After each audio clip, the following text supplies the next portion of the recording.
Everyone, we'll call this meeting to order. Please stand for the pledge and remain standing. Pledge allegiance. To the flag of the United States of America and to the republic for which it stands, one nation, under God, indivisible, with liberty and justice for all. Thank you. Reverend Tony Pierce from the First Baptist Church. Hi. With me. Our Heavenly Father, we come to you at the end of this day, at the beginning of this meeting, just to ask for your goodness to be poured out on us. We also just want to thank you for the way you blessed us and the way you're always with us. Father, I lift up our mayor and our council to you right now. Bless them, guide them, give them wisdom. Pray for our governor and the state legislator. We pray for our president and our national leaders. Father, we just pray that our hearts will always be turned toward you. Lord, you're a good God. You love us, and we thank you for your grace and mercy. Thank you for allowing us to live in such a beautiful place, a great town like Fountain Hills. Bless this meeting tonight, I pray in Jesus' holy and wonderful name. Amen. Thank you. We'll do the roll call, please. Mayor Dickey. Here. Vice Mayor Charno. Here. Councilmember Tolas. Here. Councilmember Brown. Here. Councilmember Magazine. Here. Councilmember LaCrone. Councilmember Spellich. Present. Thank you. We'll know when Chief Sherry comes on. Yeah, thanks. So we'll start with our reports by mayor, council members, and town manager. Grady? I have no reports at this time, Mayor. Oh, okay. Any council have any reports from our summer hiatus? I do, Mayor. Thank you, Vice Mayor. Thank you. Thank you.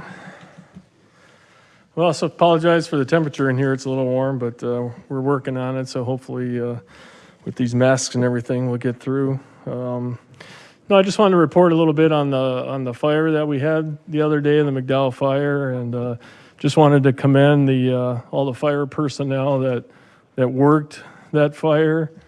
You know, it started out kind of small, less than 200 acres, but it grew to over 600 acres. But through a lot of work over a couple of days, it was put out. So there was a total of 45 personnel altogether working the fire. And I just want to commend everyone. I mean, we had, at one point in time, 2 air tankers, 2 single-engine air tankers, and a helicopter working the air. So that made a big difference on containing the fire and putting it out. And I know Thursday night there was some panic and angst out there among some of the residents up there in northwestern Fountain Hills. You know, for some of us who've been out here for 30, 40 years, we've seen a lot of different wildfires over the years, and they always look worse at night. You know, the smoke and the storm clouds are all lit up by the flames, and it just looks so much more intense than what it probably is. And so I understand some of the concern expressed on social media, but you know, our folks were on top of it. And since it happened like 8:30 at night, I mean, you can't start flying or anything, and it was really in an area that was inaccessible by trucks or other equipment. So I just want to assure everyone that, you know, the town was on top of it, and I know we put out 5 different updates through our website, and there was one code red that went out on Friday. So I just wanted to say that, you know, everyone seems to panic sometimes on Facebook, and so I think we have to rely on our professionals and our fire personnel who have the experience and the know-how on how to deal with these things. And a lot of times when fires first start, you're just assessing, you know, where it is, what's needed, and you can't always just jump on Facebook and say, hey, this is what's happening. But in our final release, I just wanted to read what we put at the end. Town of Fountain Hills appreciates the concerns of residents about the town not notifying them sooner about the fire. Fire department management and town management have planned on notifying residents with the code red emergency alarm system, alert system, if the fire situation escalated and posed an imminent threat to nearby neighborhoods. So, I mean, it was a mile to mile and a half away from the residents, and you know, it really didn't pose any imminent threat at any point during the fire.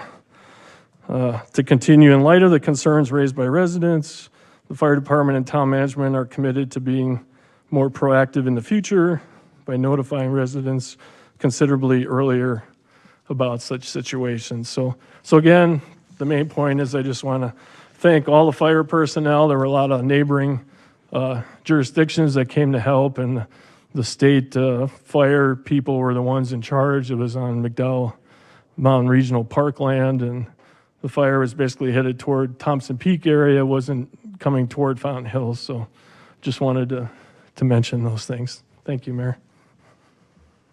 Thank you, Vice Mayor. Any other council want to say what went on for the last couple of months? No?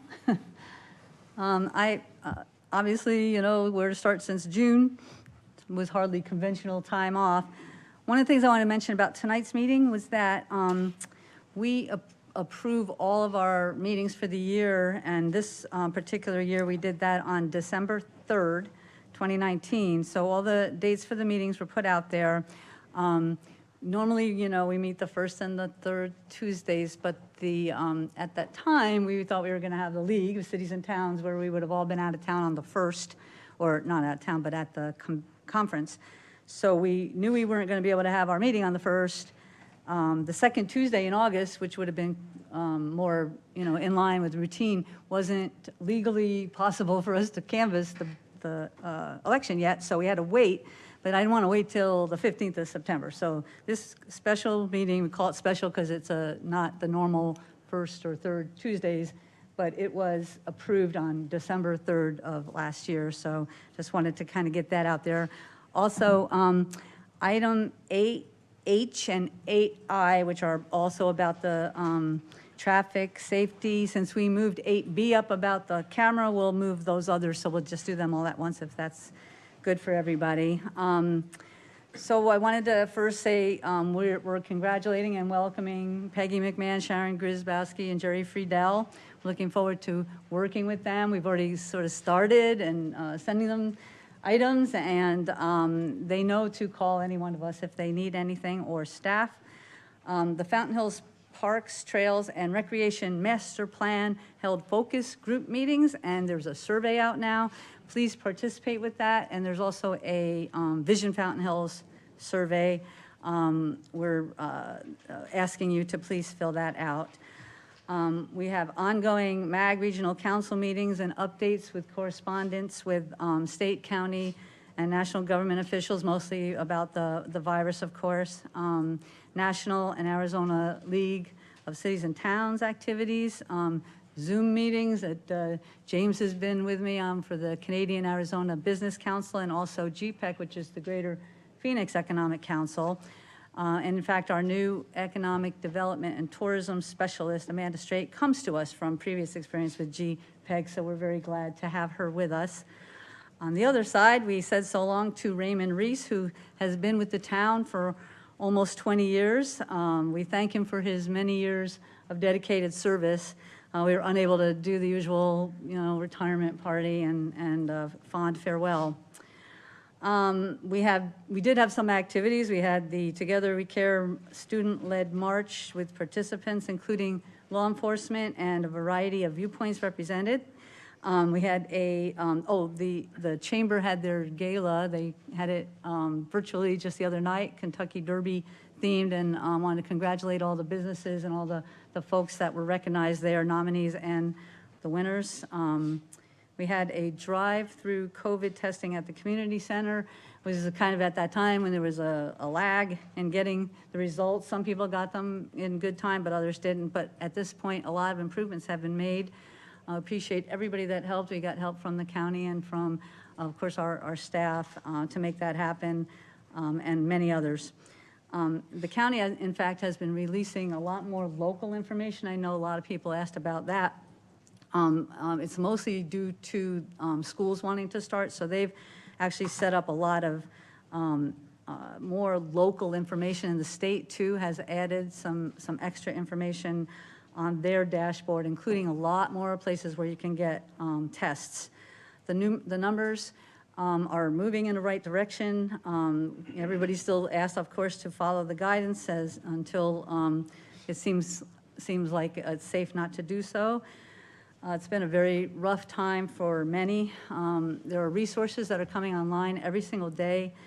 In addition to financial help for businesses and for individuals and families and health assistance, we're seeing a lot more help on how to have your children cope and like maybe looking for a job and other things like that you wouldn't even think of. So us and many elected officials, we and many elected officials and agencies can refer anybody to connections that they may ask for. And of course, Arizona still has that Arizona 211.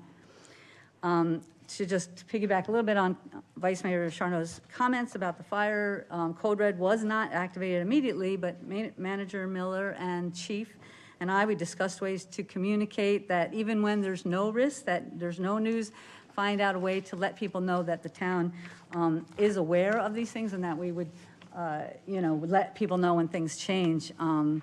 We are getting a public information staff person on board, I think, this week, and that should help us all with some clarity of roles and some process on how we can communicate news better or more effectively, at least, to the public.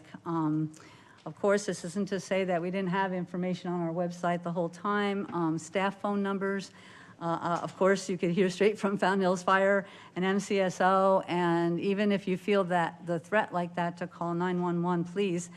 If people want to contact us, though, like Mike was saying, it's better to call or email. Somebody did call me that night, and that was how I could get her the information, but if, some people aren't even on Instagram or Facebook at all, so it's not really a reliable way to try and reach us, so I think we'll utilize them to post information, but as far as trying to get our attention, it's probably better to call or email us. I'm very sorry that people were worried, and we'll certainly working to prevent that in the future. Does any council people have any comments before we move on? Yes, Councilman? Thank you, Mayor. Thank you, Mayor. I just want to underscore the importance of the Vision Fountain Hills survey. I see Jerry Miles here, and my guess is he may want to address it as well. It's very important that we get as much participation as possible because it gives us an idea as to what the thinking is of the citizens. Otherwise, we're flying blind and we have to just do the best we can. Also, if any of you or anybody watching are members of organizations, please spread the word and have them make announcements about this. Thank you. Thank you, Councilman. So our next item, we do have a proclamation. This one was asked by the state of Arizona, and it is the Child Support Awareness Month. Just read this here. This is the official one, how it looks. Whereas the town of Fountain Hills joins the nation in recognizing August as Child Support Awareness Month and reaffirms its commitment to strengthening Arizona's families by supporting services to improve the economic stability and well-being of children. And whereas a child who receives emotional and financial support is more likely to feel safe and secure, and whereas the Department of Economic Security Division of Child Support Services, DCSS, is committed to putting Arizona's children first and to humbly serving Arizonans with excellence, respect, integrity, and kindness. And DCSS is an advocate for shared parenting responsibilities, strengthening individuals and families with an emphasis on fiscal responsibility, promoting the safety and well-being of children. And whereas Child Support Awareness Month salutes diligent parents who spend time with their child and who make regular child support payments to safeguard their children's future. So therefore, I, Jenny Dickey, Mayor of Fountain Hills, do hereby proclaim the month of August 2020 as Child Support Awareness Month. And we'll get that to them. So thank you for that. We'll move on now into presentations. Grady? Thank you, Mayor. Mayor and Council, as you recall, during the budget process, when we considered having the adoption of the budget and presented it to you, I committed, as well as the staff, to come back to you periodically with regular financial updates. Tonight is the first for the fiscal year, and our finance director is going to be doing that. The reason for that is, as you know, with the pandemic, there's been a number of impacts to both business and industry. A lot of cities and towns in Arizona rely on sales tax, and sales tax has been impacted, as well as state share of revenues. I think you're going to hear that the news is going to be maybe slightly better than what we were thinking, but we're still going to keep, the bottom line is we're going to keep our eye on the ball and continue to monitor this very closely, because we do think that even if the recovery starts even like tomorrow, that a lot of the state share revenues that we see in the future are based on the current year. So like next year will be impacted by what happened this year. So with that, I'm going to go ahead and turn it over to our finance director, David Pock, who will be happy to go through his presentation and answer any questions you may have. Mr. Pock? Hi, David. Good evening, Mayor. Good evening, council members. Welcome back. Last time we were here in June, it was still kind of uncertain where we were going to be today. Hopefully this presentation will give you a little bit better idea. And we'll just stay cautiously optimistic going forward. But the numbers that I'm going to be going over tonight are the end of year, fiscal year 20 numbers. Everything's preliminary, as we've said before. We're currently going through our annual audit. That should be finished in October, and then I'll have some final numbers for you. So as far as some of the highlights from fiscal year 20, obviously the pandemic increased a lot of uncertainty. However, we did have some good buffers. They might have been accidental. Who knew we were going to be in this situation, but it did help. The 0.3% TPT increase helped quite a bit. Also, the recent Wayfair decision, which allows online retailers to remit their TPT taxes directly to the town, that has helped collections. As the same thing with VRBO, Airbnb, those vacation rental sites, they collect those taxes, TPT taxes, remit those directly to DOR and to the town. We also continue, obviously, the last few years under the previous finance director, they began working on residential rental, TPT, getting those properties licensed, getting them compliant with the state statutes as well as the Fountain Hills Code. We continue to benefit from that. And then also the financial policies that we adopted, or that you adopted earlier this year, will help kind of combat the lag time that we have from the time TPT is reported to DOR and by the time it actually makes it to Fountain Hills. Overall, the town weathered the initial impact of the pandemic pretty well. You'll see on the following slides the impact that it did have. However, our conservative revenue forecasting in our budget, as well as our expenditure budgeting, we had about a $3.4 million overall increase in our general fund for fiscal year 20. That fund balance will first be used to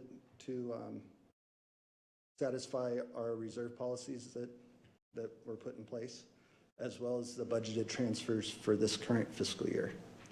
Once all that's said and done, we should be transferring about $1 million to $1.5 million to the capital project fund. So now we're starting into the graphs. A lot of these graphs you'll see every quarter, just because it does give you some good perspective as far as where we're going and how it compares to prior years. This particular graph is something new. We haven't talked about it before.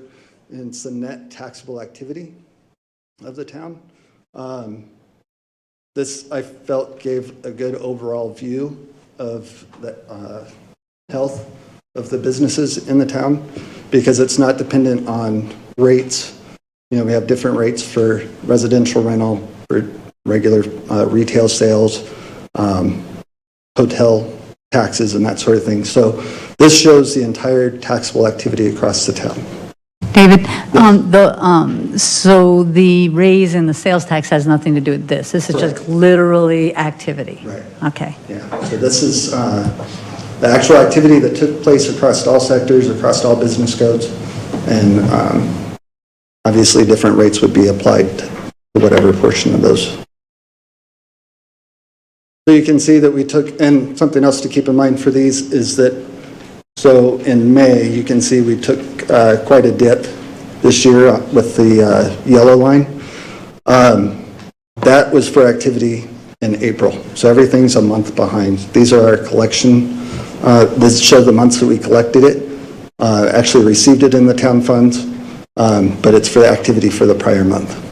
So as you remember, April was pretty much shut down across the board, and that's where we expected to see the biggest hit.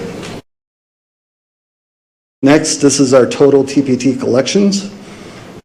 So even though, you know, we had the dip in May, we managed to stay above collections compared to last year.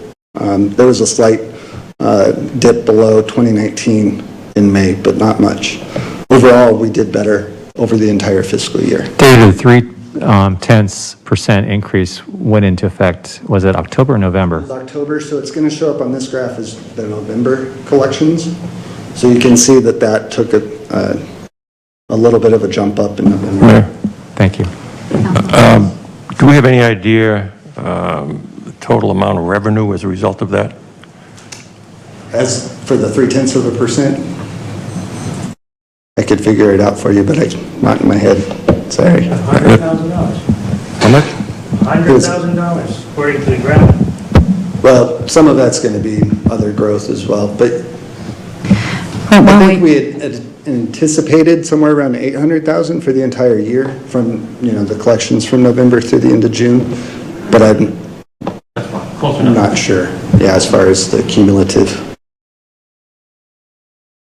Thank you. Thank you for doing a nice graph for us. Can you break down those numbers for us in regards to the Wayfair and the ruling in regards to online sales? That's been something we've been advocating for years, and I have to imagine that that is a huge component to the increase in these numbers. Absolutely, and you will actually see on this next graph, the online sales are incorporated in the wholesale retail, so the top left graph, but I could break it out even further by business code directly for online sales. So this next graph is by category. So again, top left is wholesale retail. That's by far our largest category. It's about 53% of the total TPT tax that we receive. The next to the right of that, top right, is the construction. Obviously, the most volatile, most erratic, most elastic category that we have, basically just dependent on development, what projects we have going, and that sort of thing. You can see construction really kind of held out throughout the last quarter of the year, so that helped us out. Bottom left is services. Most of that's going to be hotel, the additional tax in hotel, and vacation rentals are the big players in that. That makes up about 7% of our total TPT. David? Yes. What do you think was the deal with March of 2019? That was quite a bit of a spike. March 20, for which? Sorry, for the services in the gray, right? So that's 2019. Oh, okay. That I'm not sure, I'm just curious. was probably the vacation rentals. They were reported as a separate business code.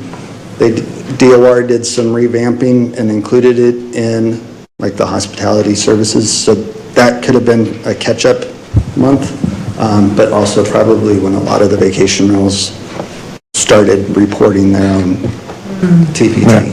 So. Councilman? David, under vacation rentals, are Airbnbs included in that? Yes. Do we have any idea how many Airbnbs there are or how much money they actually raise in taxes? So the agreement that was made with Airbnb and the VRBOs and all those vacation rentals, they're still trying to iron out the kinks in the statute for those and address a lot of the issues. We don't get any breakdown from Airbnb or VRBO, so we don't know how many weekends or how many days. We do get the total reported in our locality, but that's about it.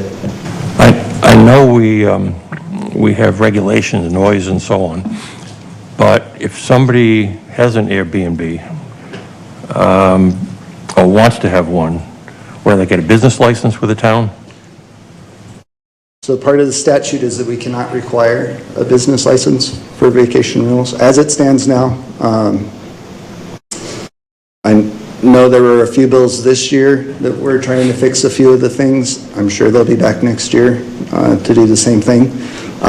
But no, they're not required to have a business license in the town. They do have to have a TPT license. Right. And I have that number on their listing, so. Thank you. Okay. All right, and so then the final graph on this is the bottom right. That's the restaurant and bars. You can see that they took a large hit, probably the largest hit. Overall, again, it's about 7%. There's three categories that make up 7% each. That's services, the restaurant and bars, and then real estate. So our residential rental and commercial rental make up another 7. The only other category that's not shown here is the transportation, utilities, and communication. That one's kind of boring. It's pretty straight line across the board. That makes up 11%. So I might switch these graphs in and out each quarter just so you can see, but all right, so then state shared revenues. Talk about boring is the income tax. It's straight line all the way across. Nice thing about it, it's very layered, stacked. Everything's going up. We'll see how this year turns out. Shouldn't be that affected that much, just because we'll be getting, let's see, the income tax from 2019 that was collected in 2020 we'll be receiving this year. So, so that one's the top left.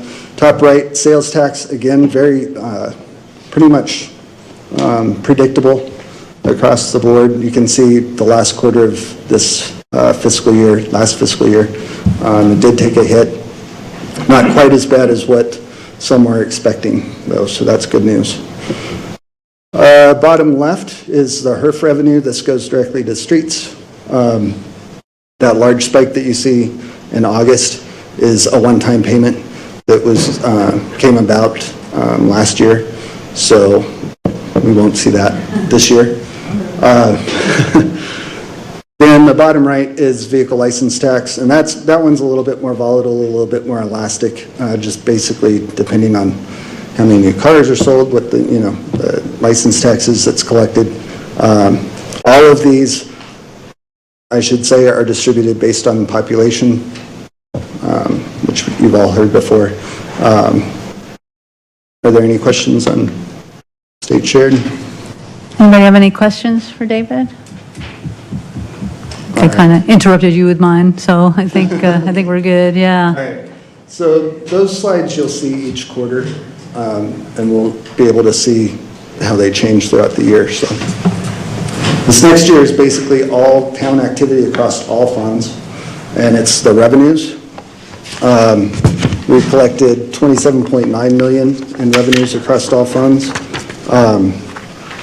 That was $1 million more than we anticipated.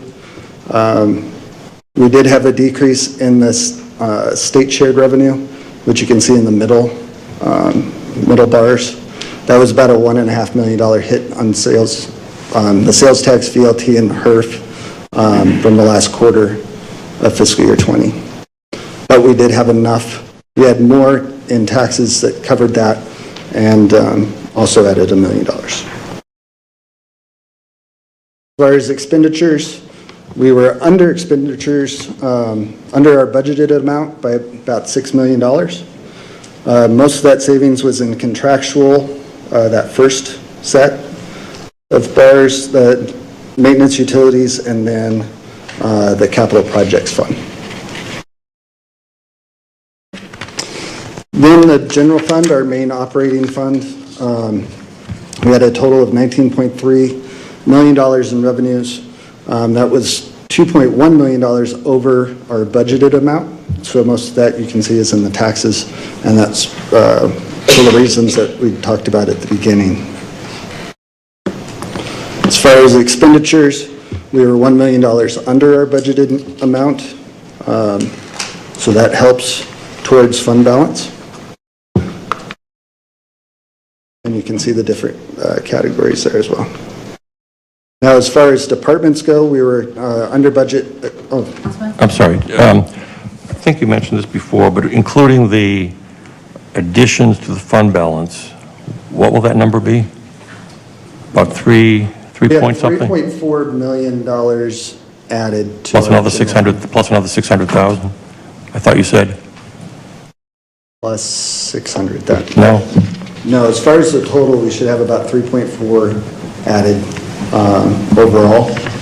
And then by the time we get done taking care of all of our reserve obligations, transfers for this year, then we'll transfer about $1 to $1.5 million Which to will the leave, capital project. so it'll leave us with what, 2? Got that on my last slide as far as what the fund totals. I'm wondering about the net, yeah. Yeah. Okay. All right. So then as far as departments goes for the general fund, we are under budget across the board, as you can see there. And then here's our fund balances. So these fund balance amounts do not reflect any of the transfers or the revenue, the reserve obligations. But I can tell you that in the general fund, on that first line, we've got the rainy day fund at about 3.1 million. The reserves for the general fund, according to our policies that that you adopted earlier this year, it's going to be about the same, 3.1 million in unassigned in general fund that will stay there.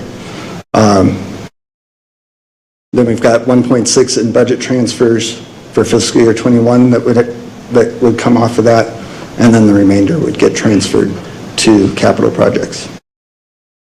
Streets fund is 1.7, 1.1 in all of the special revenue funds, about 1.2 in the downtown strategy, economic development, and tourism. Our debt service, obviously, we paid off all of our MPC bonds and our general obligation bonds last fiscal year. So those fund balances are going to stay pretty low.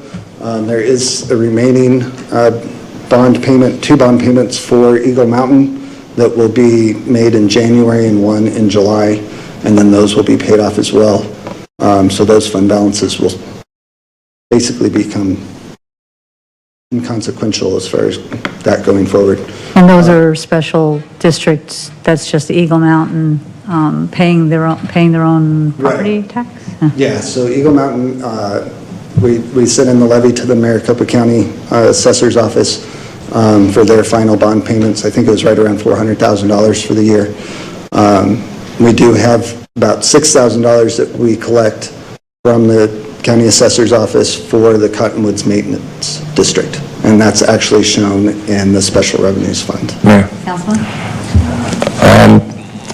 The excise tax funds, downtown strategy, 987,000, economic development, 103,000, tourism fund, 83,000, for a total of almost 1.2 million. Are those funds fungible? They're not, nothing's dictated by the state, is it? No, that's completely controlled by council. All right, there's a reason why I'm asking, which will become clear in a minute.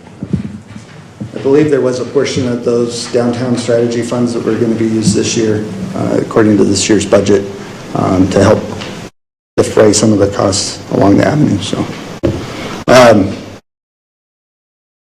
So we talked about debt service capital projects is going to end with about 4.3. Then anything additional to that we move in November after the audit,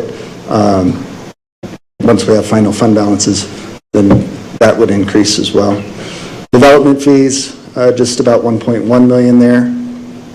And then replacement funds with the new fund, they're the technology replacement fund. This is as of June 30th, so it's not showing the transfer in to get that fund started. So we've got about 2.4. So total across all the funds in town, we've got just about $20.6 million across all funds. And that is it for me, unless you have questions. Any questions? Councilman? David, my question probably won't surprise the council because I raised some of these questions at our budget retreat. I'm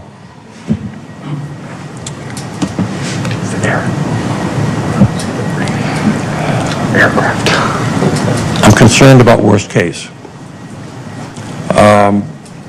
If COVID has a second wave and the flu hits, there's a stay-at-home order, I don't think these are out of the question. Hopefully it won't happen, but I don't think it's out of the question.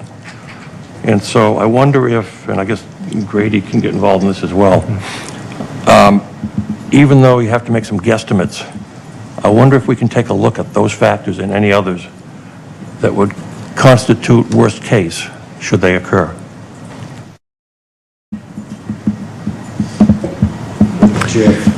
Well, so what you just saw was that we have been doing very good and we've been good stewards of taxpayer money. We just recently requested council to make a change to our financial policies, which I think has freed up a little bit more flexibility with the way that the reserves are the net unrestricted reserve and how that can possibly be used, and we're not tied down like we were before. So that, thank you to you and the council, we were able to get that approved. I also think that, as an example, one thing we haven't really talked about, but in early July, we received the $2.9 million in CARES Act funding. $300,000 of that's allocated for small business assistant grants to help them get through this, which is very small dollars we're talking about on a per business basis. But the balance of that, we're really planning on using that to help stabilize revenues for this year.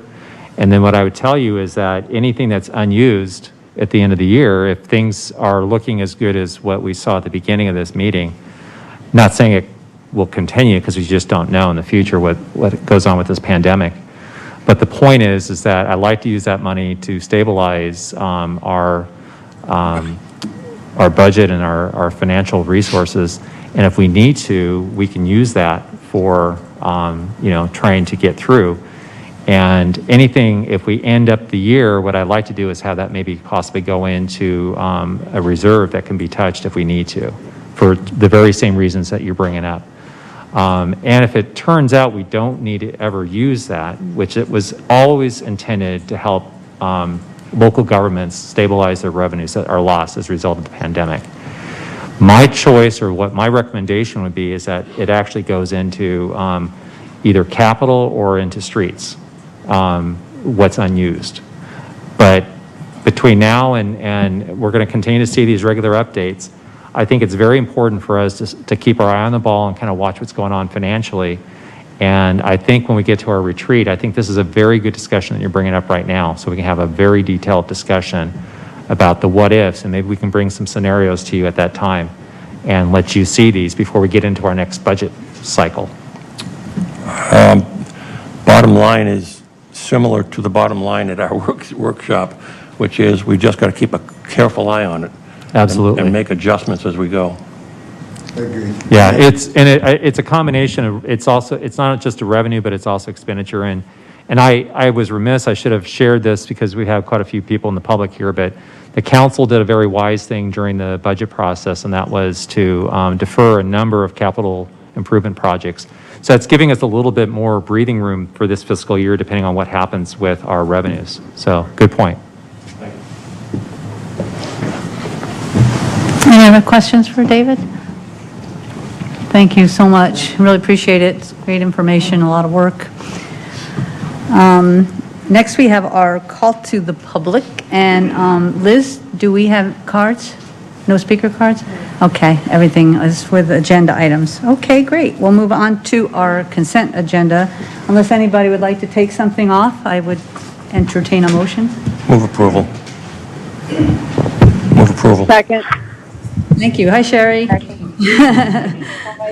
I wanted you to know, Mayor, that I was calling in for the Zoom meeting, but there wasn't one. So it took me about 15 minutes to find out this is a new number. But yes, I'm here. Oh, well, welcome. All those in favor of the consent agenda, please say aye. Aye. Thank you. Any opposed? Okay. So that passes. And so next we will go on to our regular agenda, which we're going to do all these items together. I'll start with Grady, if that's okay. Oh, I'm sorry. We Let's got start with the Liz first. A, Sorry, yes. yeah. Right. Got my people mixed up here. Mayor, Council, this item is for the canvass for the primary election that was held on August 4th. Very uneventful election. We had one seat open for mayor with one candidate, and then 3 seats open for council with 3 candidates. We had... Liz, is your mic on? No. See, I have to remember these things, sorry. We have 17,305 registered voters, and we had a turnout of 9,038 ballots for 52.23% turnout, which is fair for a primary election. Obviously, all 4 candidates got into office. Mayor Dickey will continue her role as mayor. She received 6,465 votes. Councilmember-elect Jerry Friedel received 5,729. Councilmember-elect Sharon Grzybowski received 5,303. And Councilmember-elect Peggy McMahon received 5,539. And the resolution before you just canvasses those election results. Thank you, Liz. Do we have any speaker cards on this item? Would somebody have any comments, or would you like to make a motion, please? Yeah, I just want to comment real quick. 52% turnout. I mean, some people will say, well, that's not very good, but when you look at the communities around us, that's a much higher turnout. And I just want to point out, I live in the Golden Eagle precinct, which had the highest turnout of all the precincts. We had 54.33%, so congratulations all the Golden Eagle people, and with that, I'll move approval of the, That's good. what is it? Resolution 2020-36. Second. Thank you. All in favor, please say aye. Aye. Aye. Any opposed? Thank you. Thank you, Liz. Sorry I glossed over you there. Okay, next we have our 8B, and I'll turn it over to Grady, please. Thank you, Mayor, Council, and public who are here.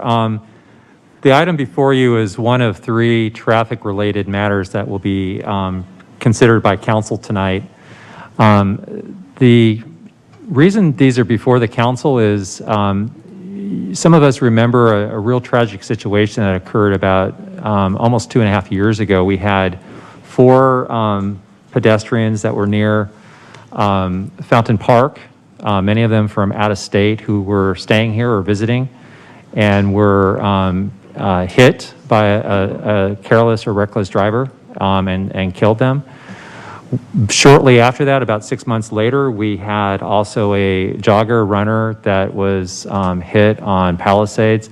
That was purely what appears to be an accident, you know, the glaring sun in the eyes of the driver. But a lot of people were very upset and thought that maybe, you know, we should be doing more to try to protect pedestrians and also make the town a little bit more safer. And then we also just recently had a person who was wanted for a warrant from out of state. I believe it was West Virginia. Actually was driving north down Palisades and crashed into a home. And we had a bunch of people, a lot of residents very upset. And so we have had for probably about 18 months or so a council subcommittee on pedestrian and traffic safety.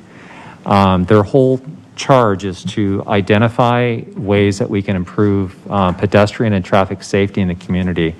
A number of improvements have already happened. All these LED stop signs that you have in town, all as a result of that committee recommending these improvements. We've also have been able to apply for successfully a number of grants to put in more sidewalks. So we try to make it more safer for pedestrians. And we've also put in a number of other like restriping, relining, putting in rumble strips, number of improvements to try to make it safer for people both at night and during the daytime, as well as for pedestrians that cross. So in June, we had a number of these items that are before you tonight that were actually considered, and I asked at the council meeting on June 16th to allow us to come back on August 24th to actually implement those items.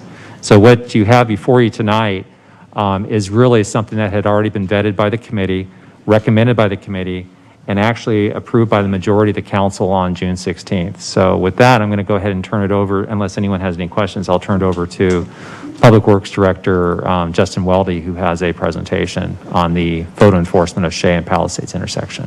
Thank you. Madam Mayor, council members, welcome back after the short break.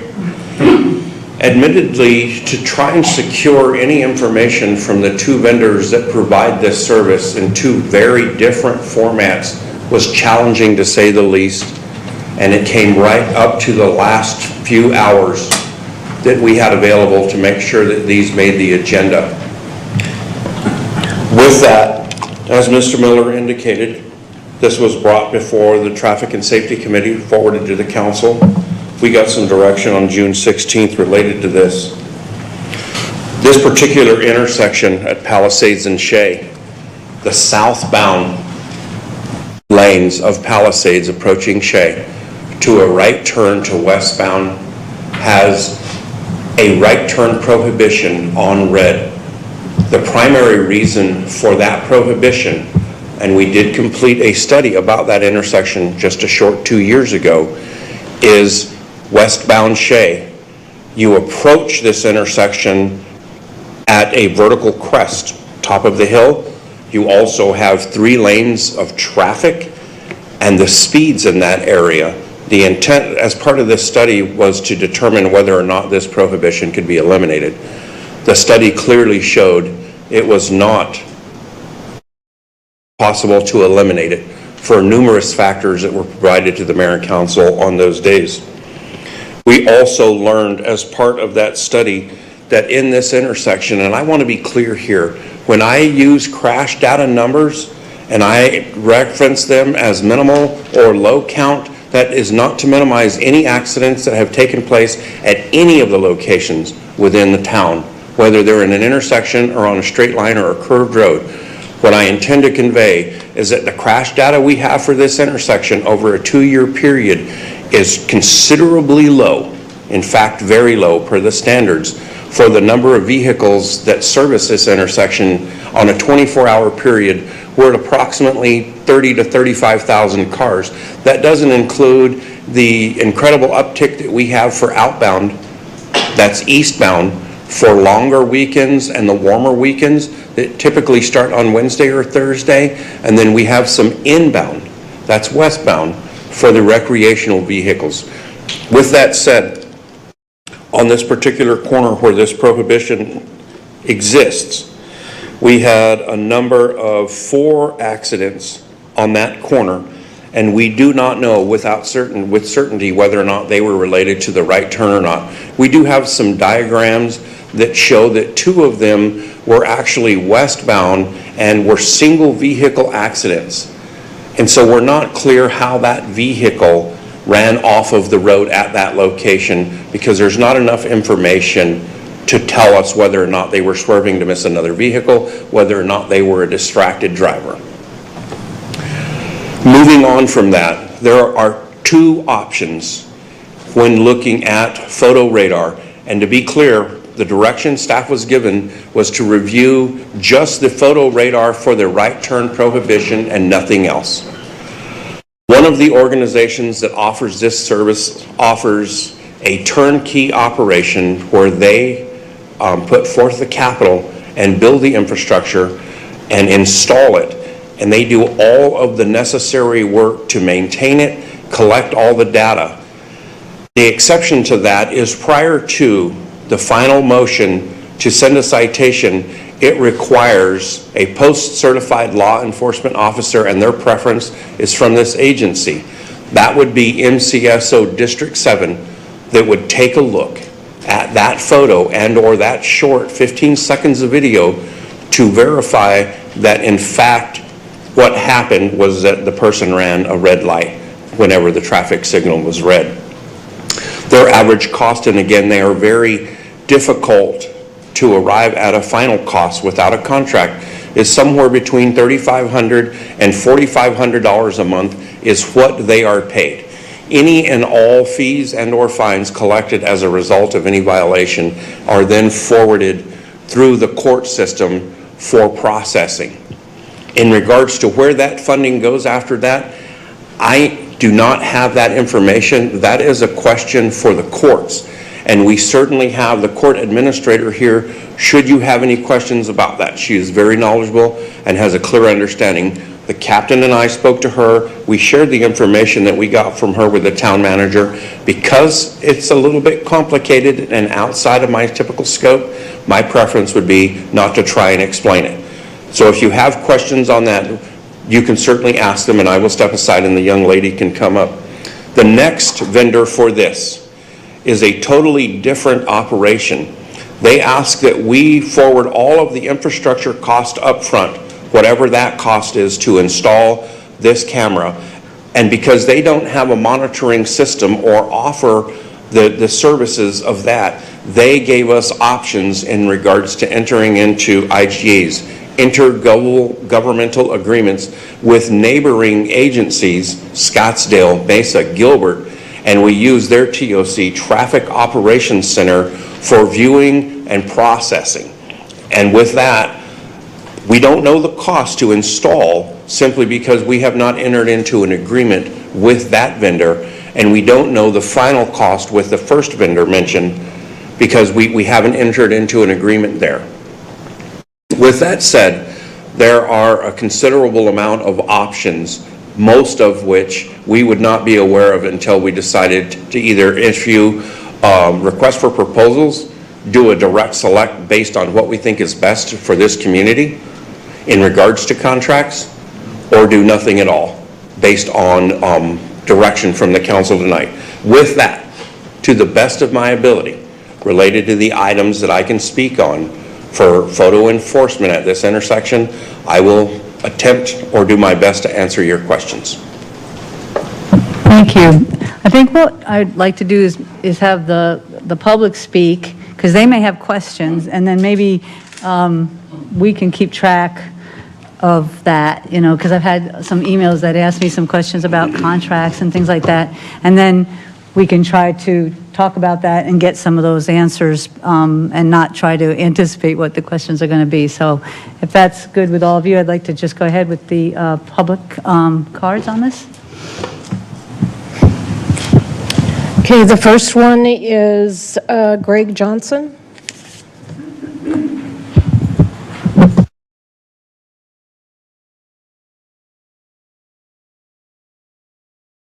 Good evening. As I take the mask off, I wore it for 32 years. I can't stand it any longer. I'm from Connecticut. I personally live up in Eagles Nest. And we had this problem in Connecticut with the red light camera proposal, and it was shot down. I was one of the people opposed to it. So I want to go through a couple things about the red light camera industry and reasons to oppose it. Some you will find valid, some you'll find... You can't hear me? No, That better? Hazard to be 6 feet tall. First of all, I think the residents in this town will probably oppose it. They're not going to like it. Historically, in other communities where it has been voted upon, it usually fails at about 90%. They reject it. This is an industry which is designed from the get-go to make money. Everybody here does something to make money. They do too. So you're going to find that they're going to come in with some very pretty statistics and beautiful PowerPoint presentations, but the bottom line is they're in it to make money. Many times, the light on red camera is a very unique situation. There's not a lot of data on it, but the red light camera, many times they will present a picture, just like a square up there, and say in this intersection, we decrease the accident rate, we decrease the T-bone accidents, but outside of the square of their analysis, the accidents actually increase. There are people slam on their brakes, or they try to accelerate and go through the intersection, but they don't count those in those statistics. They tell you the ones inside of their little parameter.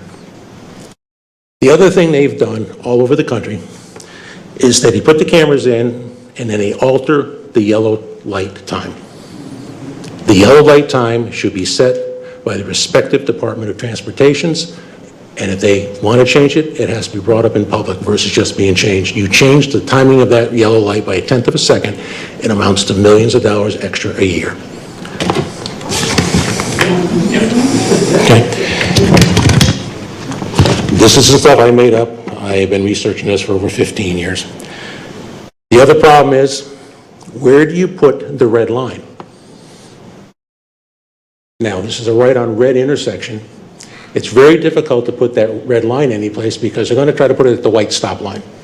Now, they're coming down Palisades Avenue. If the light is already green at 45 miles an hour, which, well, at that point, they're probably doing 45 or less, you're traveling over 66 feet a second. 1 second, you're halfway through that intersection, if not on the other side. So you got to be very careful what the yellow light timing is on that before it turns red. And where do you put the red line?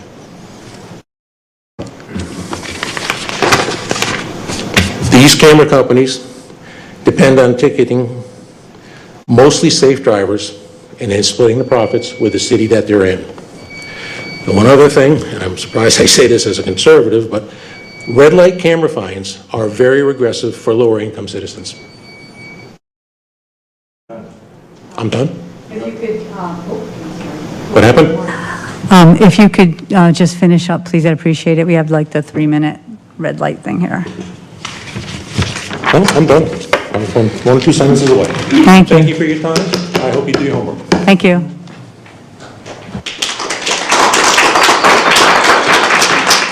Please, let's not have any applause or things like that. We're going to hear everybody and respect everybody. Thanks. Next. Oh, Sean, okay. Hello, Mayor, Council members. My name is Sean Dow. I live here in Fountain Hills for the last 25 years. For the last 12 years, my job has been to fly around the country and destroy red light camera systems around the country. I'd like to share my experiences with you and what I've learned about the bad things that I've learned with these red light camera programs. First and foremost, the officer who you assign to sign these, I'm going to yank his post-certification on the first month because this camera issues tickets to the car, not the driver. And within the first month, 50% of these tickets are going to be issued to the wrong person, and or somebody in town is going to file a post complaint that the officer is issuing false tickets. I'm going to let the town residents know that they can file post complaints. And we're going to yank that officer's badge. That's one of the ways that we've been able to tear down cameras. That's how it was able to be torn out in LA and Los Angeles and why they don't have red light cameras there anymore. The other way I get them is I show the accident data. These cameras increase accidents. Peoria, 93rd and Thunderbird, 400% increase in accidents. Each of the intersections that the town of Peoria installed the red light camera saw accidents increase over 300%. Same in Tempe. That's why there's no more red light cameras in Tempe. Same in Tucson. That's why there's no more red light cameras in Tucson. You're going to be putting our residents' lives and property at risk by installing this camera. Third problem, the lawsuits.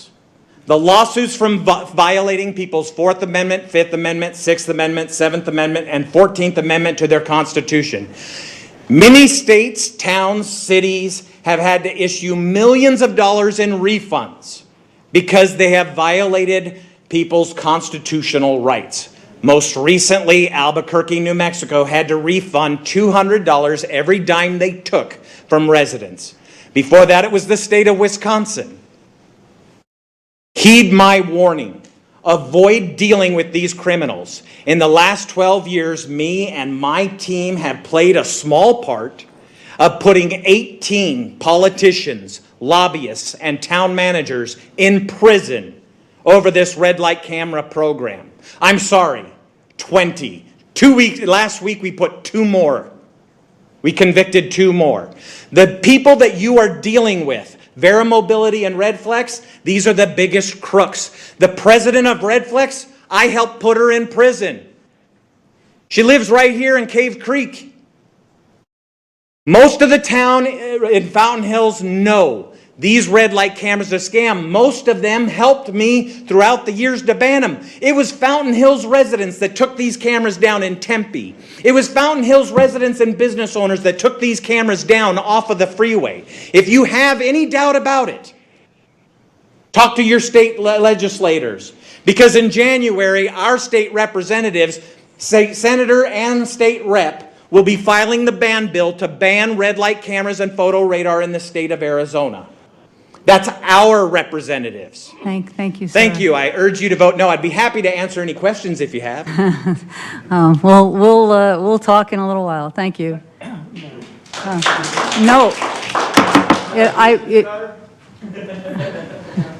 Please, I don't, we went through this kind of with a couple other meetings, and I'll just have to recess, and then we'll all be here a lot longer. So please try to respect each other and the rules of the meeting. Councilman, did you say something? I just asked, he stated his name, he's a resident of Fountain Hills. I thought it'd be valuable to know his credentials. Sounds like an attorney. I can hear you. Yes, he is. I am a political consultant. You're what? A political consultant. I've run my business in Fountain Hills for over 25 years. I employ residents in town. I run 2 or 3 businesses in this town, and I employ residents and pay a payroll every single week. Thank you very much. Who's our next speaker, please? Dina Galasini.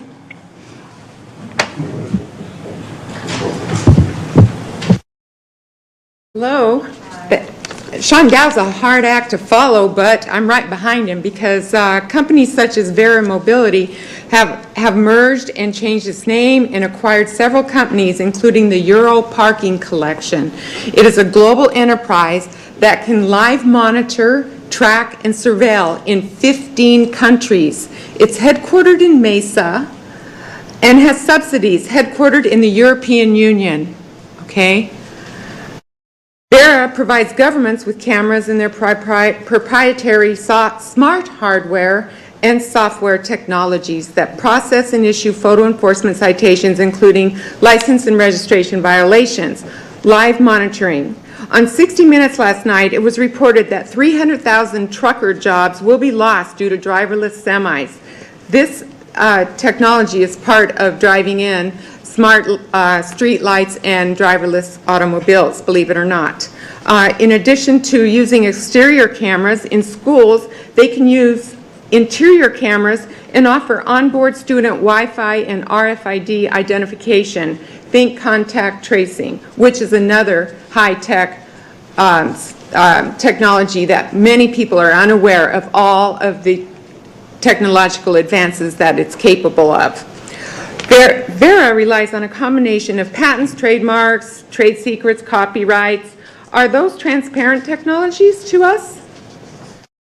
I don't think so. They have approximately 60 U.S. and foreign issued patents and pending patent applications.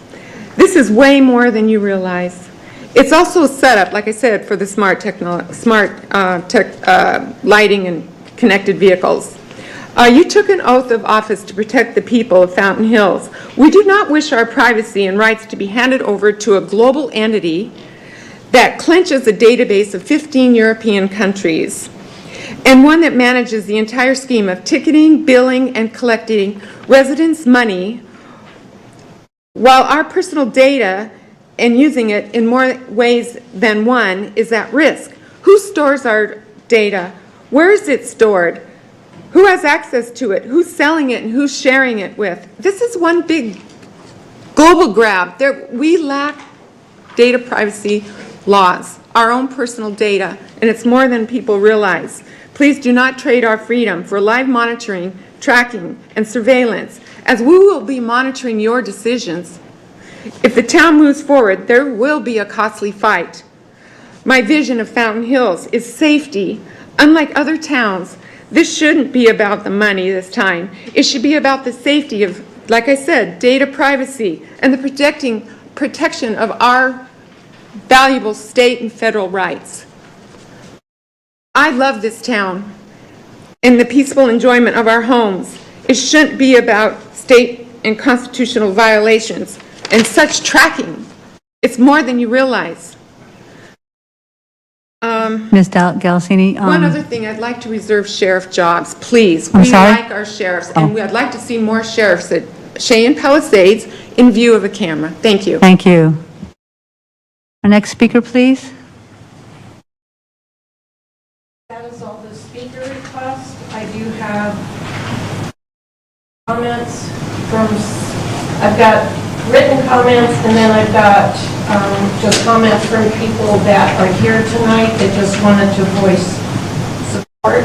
Turn your microphone on. Microphone. Sorry. Thank you. We have folks that didn't want to come, because it would be crowded and such. So we have set up online that people could give us their comments, and so we'll hear those now. Thank you. Well, I have 1, 2, 3, 4 people that are in support of them. They're here tonight, but they don't wish to speak. They just want to comment that they support them. Mayor, in the past, we've kind of set a precedent that you recognize their names publicly rather than just say. I can do that. Yeah, please. Thank you. Sure. Jerry Butler, Peggy Yergin, Ted Blank, Kathleen Butler. Michelle Webb left a written comment. Would you like me to read that? Yes, please. Mayor Dickey and Council, I'm sorry I can't be here for the whole meeting. If indeed the red light camera is recording and going to track our personal information, then I am vehemently against it. If it is to just take a picture and find those turning on red, and that is all, I am for it. Please decide wisely. Michelle Webb. We had a public comment card submitted from Eric Landau. As a 22-year homeowner, I adamantly support photo enforcement to correct an intolerable situation. Drivers illegally turn right on red at this intersection, often in immediate succession, despite 2 very visible signs. Westbound Shea traffic can't anticipate, safely changes lanes, nor stop in time to reliably avoid collision with violators who unexpectedly pop out into oncoming traffic. When does MCSO ever enforce the signage? Instead, photo enforcement will be effective 24/7. The loudly proclaimed personal freedom of opponents ends at my front bumper. Please act to mitigate the ongoing danger by moving ahead with photo enforcement at this location. And then we received a public comment card online from D.L. Mary, who is opposed. And that's all I have for this item. Thank you very much. So how would you like to get started? Who would like to speak first? Madam Mayor, if I may. While I certainly am not going to address the majority of the statements made from this podium, I will say this. There will be no manipulation of the timing for any of our traffic signals or any of that phasing outside of the traffic engineer that sealed those plans. We simply do not allow that. Thank you. So that's from the yellow, so when somebody mentioned the yellow light being tampered with, is that what you mean? Okay. Thank you. Councilman?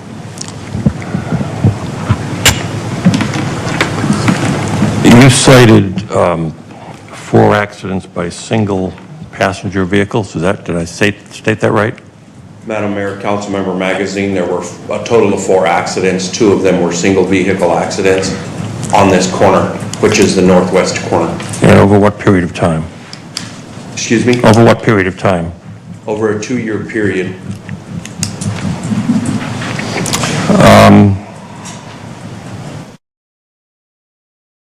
Is it possible, there have been a number of charges made about the companies involved. I know absolutely nothing about it.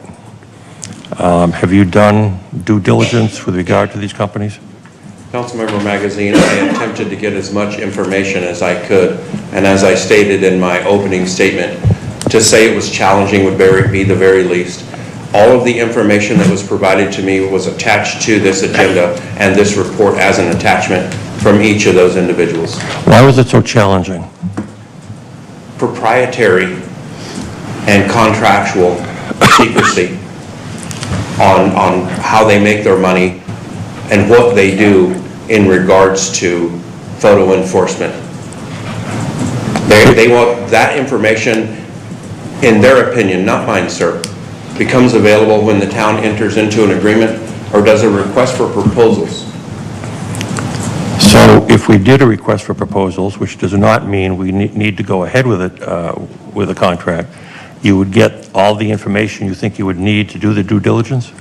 I would stop short, sir, of saying all the information, but we could certainly garner additional information from the companies if they were truly interested in offering this service.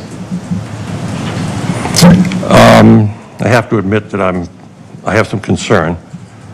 I wonder if Captain Kreitzer could come up for a minute. Let me just say that I don't read Facebook, but I know many of you do.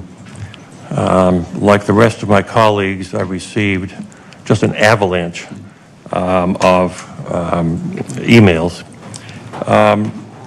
One suggestion that was made, and I'm not saying I'm for it, just to permanently put a policeman on that corner. I think I know the answer, but I've got to ask it in public so that people understand. Is that possible? That would not be possible, just for the sake of the number of resources that we're contracted with the town of Fountain Hills. That would take up a large amount of our resources, a quarter of our resources, to put at one intersection. So I don't think that would be fair to the residents of Fountain Hills to dedicate that much resources to that area. And with regard to this item as well as the next one, which is Palisades, I'm sorry, the safety corridors. If somebody goes 2 miles an hour over that limit, you're going to arrest them or give them a ticket? That discretion is typically up to the deputy, but in my nearly 20 years of law enforcement experience, I've not personally or seen a deputy write an individual citation for speed for 2 miles an hour over the speed limit. Well, I can't tell you how many emails I've gotten claiming that if you go 1 mile an hour over, you're going to get a ticket, and it's going to be a double the fine. I don't know where this stuff comes from, but I've told several people, stay off social media. Thank you. You're welcome. Councilman? And I could just add to that, I'm sorry. Oh, go ahead. Just that, whatever's adopted by the council, if the safety corridors, and I know that's another topic coming up, but it will be approached by law enforcement here in town with reasonableness to it. It always has been. Councilman Spellich? I got to take this off, so everybody hold their breath. Okay, I was 100% for this camera.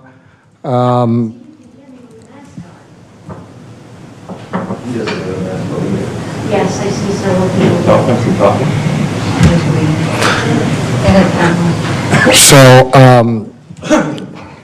So I was 100% for this until I started doing my research. Having a 24-year career in law enforcement, I thought that I knew what red light cameras were and what speed cameras were until I actually started researching them. Many of you think that it's just a photograph that's taken of you as you go through the intersection, photograph of the license plate and a photograph of the driver, and that's not true. That video runs 24/7. Every vehicle that runs through that intersection will be videotaped. There'll be a record of the person that's driving the car. Of course, the person's a picture, as well as the license plate information. In just a little history, when 9/11 happened, numerous federal agencies didn't communicate with each other. So there was a problem with that. So they decided to put together a conglomerate of different law enforcement agencies who would gather in what's called a fusion center.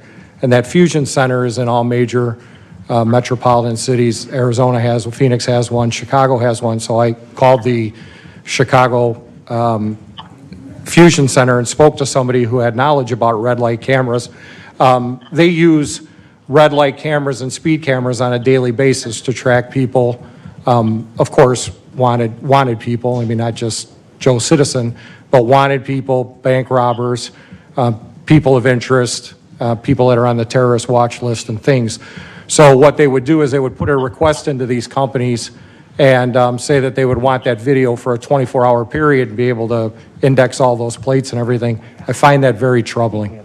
I find that very troubling. I was very much for this, but then after learning this, it started turning my decision to be against this, because I don't feel that, even though in public, and the attorney will back me up on this, no one has a right to privacy in public. When you're in a public setting, your right to privacy is not given to you, so you're in public. But, and then the other side of the coin is if you're not doing anything wrong, who cares if someone gets your plate information and everything? I just have a problem with that. These companies have the sole rights to all the videos. So we as council members could not tell them to stop viewing and only give MCSO red light camera information. They have the right to share that information with whoever they want to share that information with, law enforcement, private investigators, and other things. So I also have a deep concern about that. I won't go as far as Mr. Dow said to ever try to pull someone's post-certification. I believe a police officer who's given a task to watch a camera and issue tickets and everything is basically doing what he's ordered, and I don't want to take their career or their livelihood from them. But you can see that if you were to lend your car, let's say you had a caregiver taking care of you, and you were to lend your car to that caregiver, and that caregiver blows that red light, you're going to get a ticket in the mail even though you weren't the driver of that vehicle. And then it's up to you to prove that you weren't the driver of the vehicle. So I also have a problem with that. I also got emails that we should just post a police officer at that intersection. That's ludicrous. The minute that an officer was to be posted at that intersection, someone would need help on the other side of town, and you guys wouldn't have the ability to get over there quick enough, and then you would complain, why are we wasting somebody? I think the proper way to do this, and what wasn't done, is to, I'm sure, Justin, you could back me up on this, is if it's that much of a problem, we could ask for a study in which they would actually click have someone there to monitor that intersection, and they would actually have a hard count of how many people have run that red light, correct?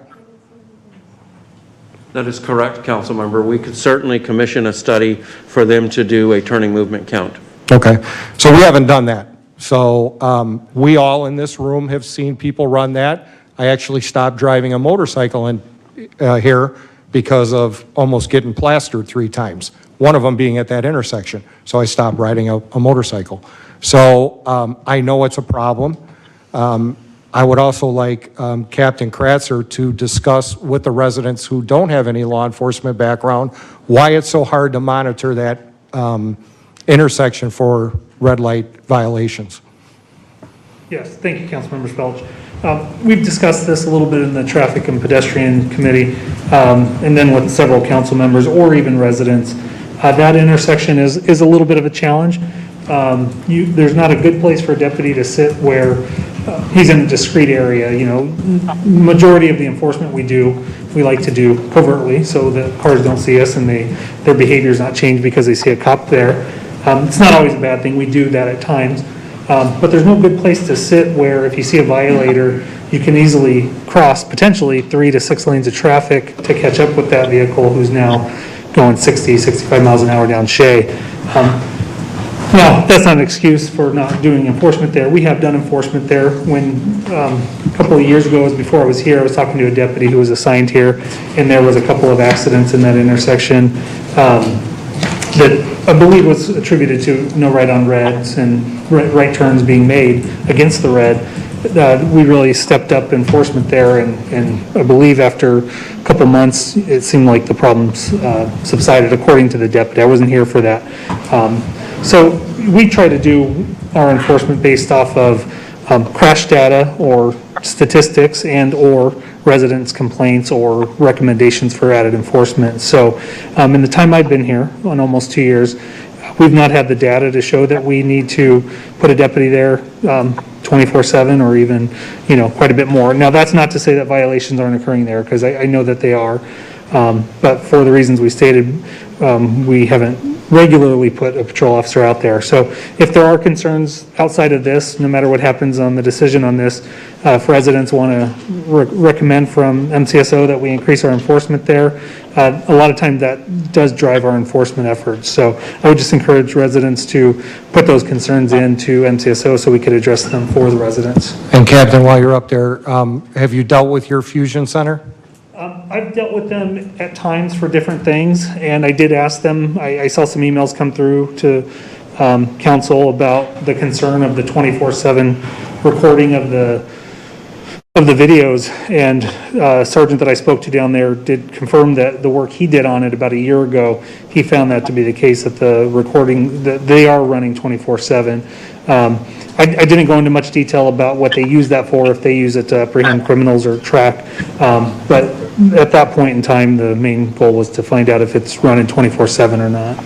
And we've all received numerous emails up here from residents about this issue and everything. The only thing I take offense to is the fact that you think that it would be approved strictly for a revenue stream.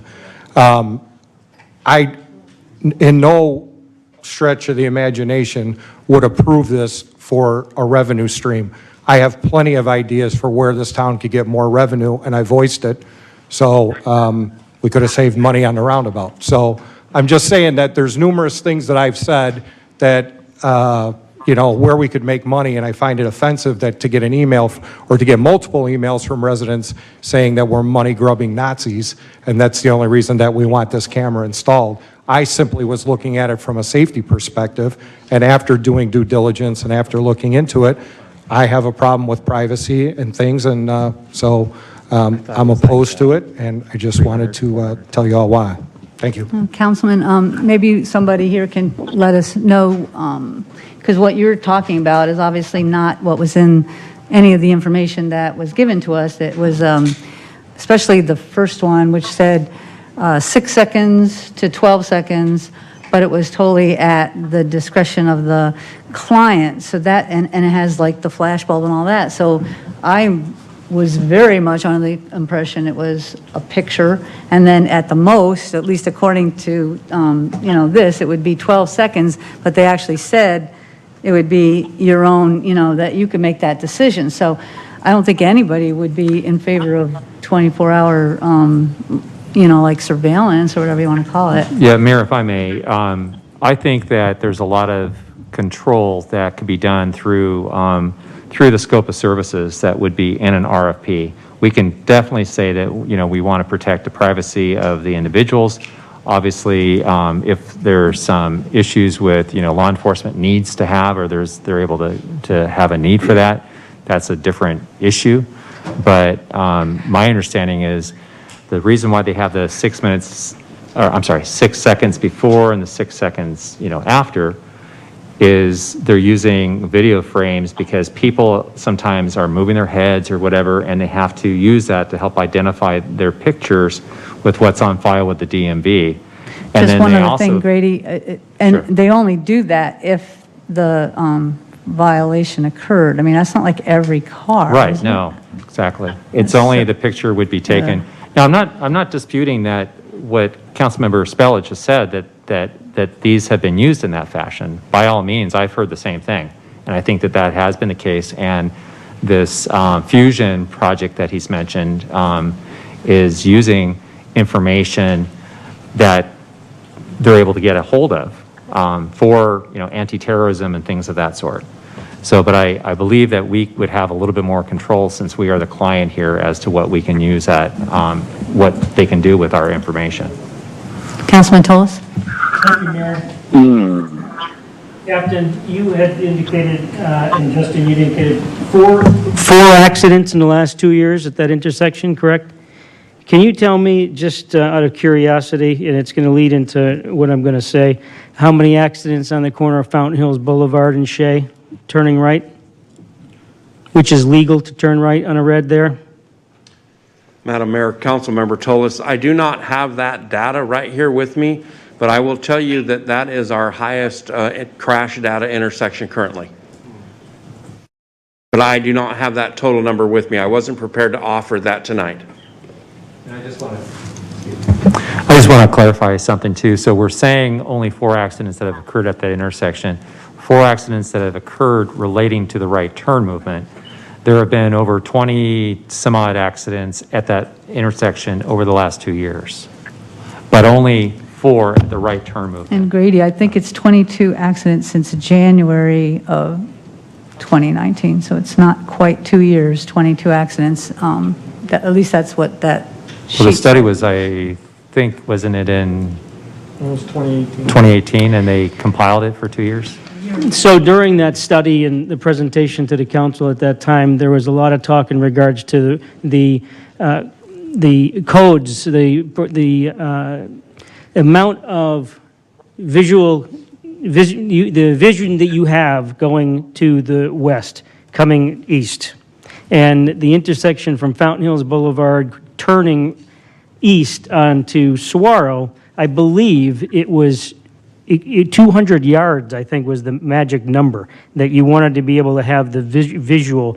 And the visual from Shea, from Palisades and Shea, was just shy of what would have been an acceptable number. And I had advocated at that time that I think a lot of people take that right-hand turn already. I'm not advocating they do. It's currently against the law. We changed the signage from no turn on green or red. It was confusing, what the sign previously said. But I honestly don't want to waste any more time on these cameras. I think it's a bad idea. I think you're asking to spend basically $48,000 roughly as a potential contract. Of course this company thinks that people are turning it right on that corner. Of course they think they're going to be billing people in this town and being able to recoup that money. And I agree with Councilman Spellich. There's no question that they have other revenue sources for those cameras being in place. It's not just fees that they're charging for people going through those lights. Now, I can't prove it right now, but there's no question to me that that's what's happening. And these are surveillance cameras that are being used, and they're being marketed for other purposes to track people. And right now, I want to know, what are the cameras? Last Wednesday I drove by in anticipation for this meeting and just trying to get a sense of, okay, what do I think in regards to that? They were installing something up there last Wednesday. So what was that? Council member, that was a luminaire that had burned out on the streetlight. Okay. So on the top there already, there is what appears to be a camera. What is it? Those cameras are actually detectant. They detect a presence. So that is what triggers the signal to give you a left or a through green. That does not record any data. It just simply lets the controller know that there is a call through presence. Okay. So my position on this is I don't agree with it. I think that there's an ulterior motive for these cameras in addition to finding people. And we have 4 accidents that apparently are proven to be from that right-hand turn. Whether or not that's the case, we don't have any real numbers here. I haven't seen any really data. So I don't think this is necessary at this time. I think it's an opportunity to try to tax people in this town. Thank you. Vice Mayor? Mayor, if I may. Okay, Councilman Brown. Thank you very much. Not to cut the vice mayor off, but I had a most interesting telephone conversation at 10:30 this morning with a brand new resident to Fountain Hills, Alan, and I would try to pronounce his last name, but I would butcher it, so I'm not going to. And he called and asked some very interesting questions, and they were good questions. How much do you really know about these, Mr. Brown? And I said, You know, all I know is that we get to take pictures of the folks that are running the red light, and that the number of people we've had at the podium over the last 2 or 3 years, just absolutely demanding that we do something about the safety of pedestrians in Fountain Hills is what has driven this red light camera. And Alan gave me about 15 minutes of reasons, just as Sean Dow has, and just as the first gentleman that stood up and spoke has. And I'm telling you, it was all carved out of the same book from 3 different people. And so my recommendation, we've got citizens in the town of Fountain Hills that obviously know more about these red light cameras than I do, and I'm on the pedestrian safety committee.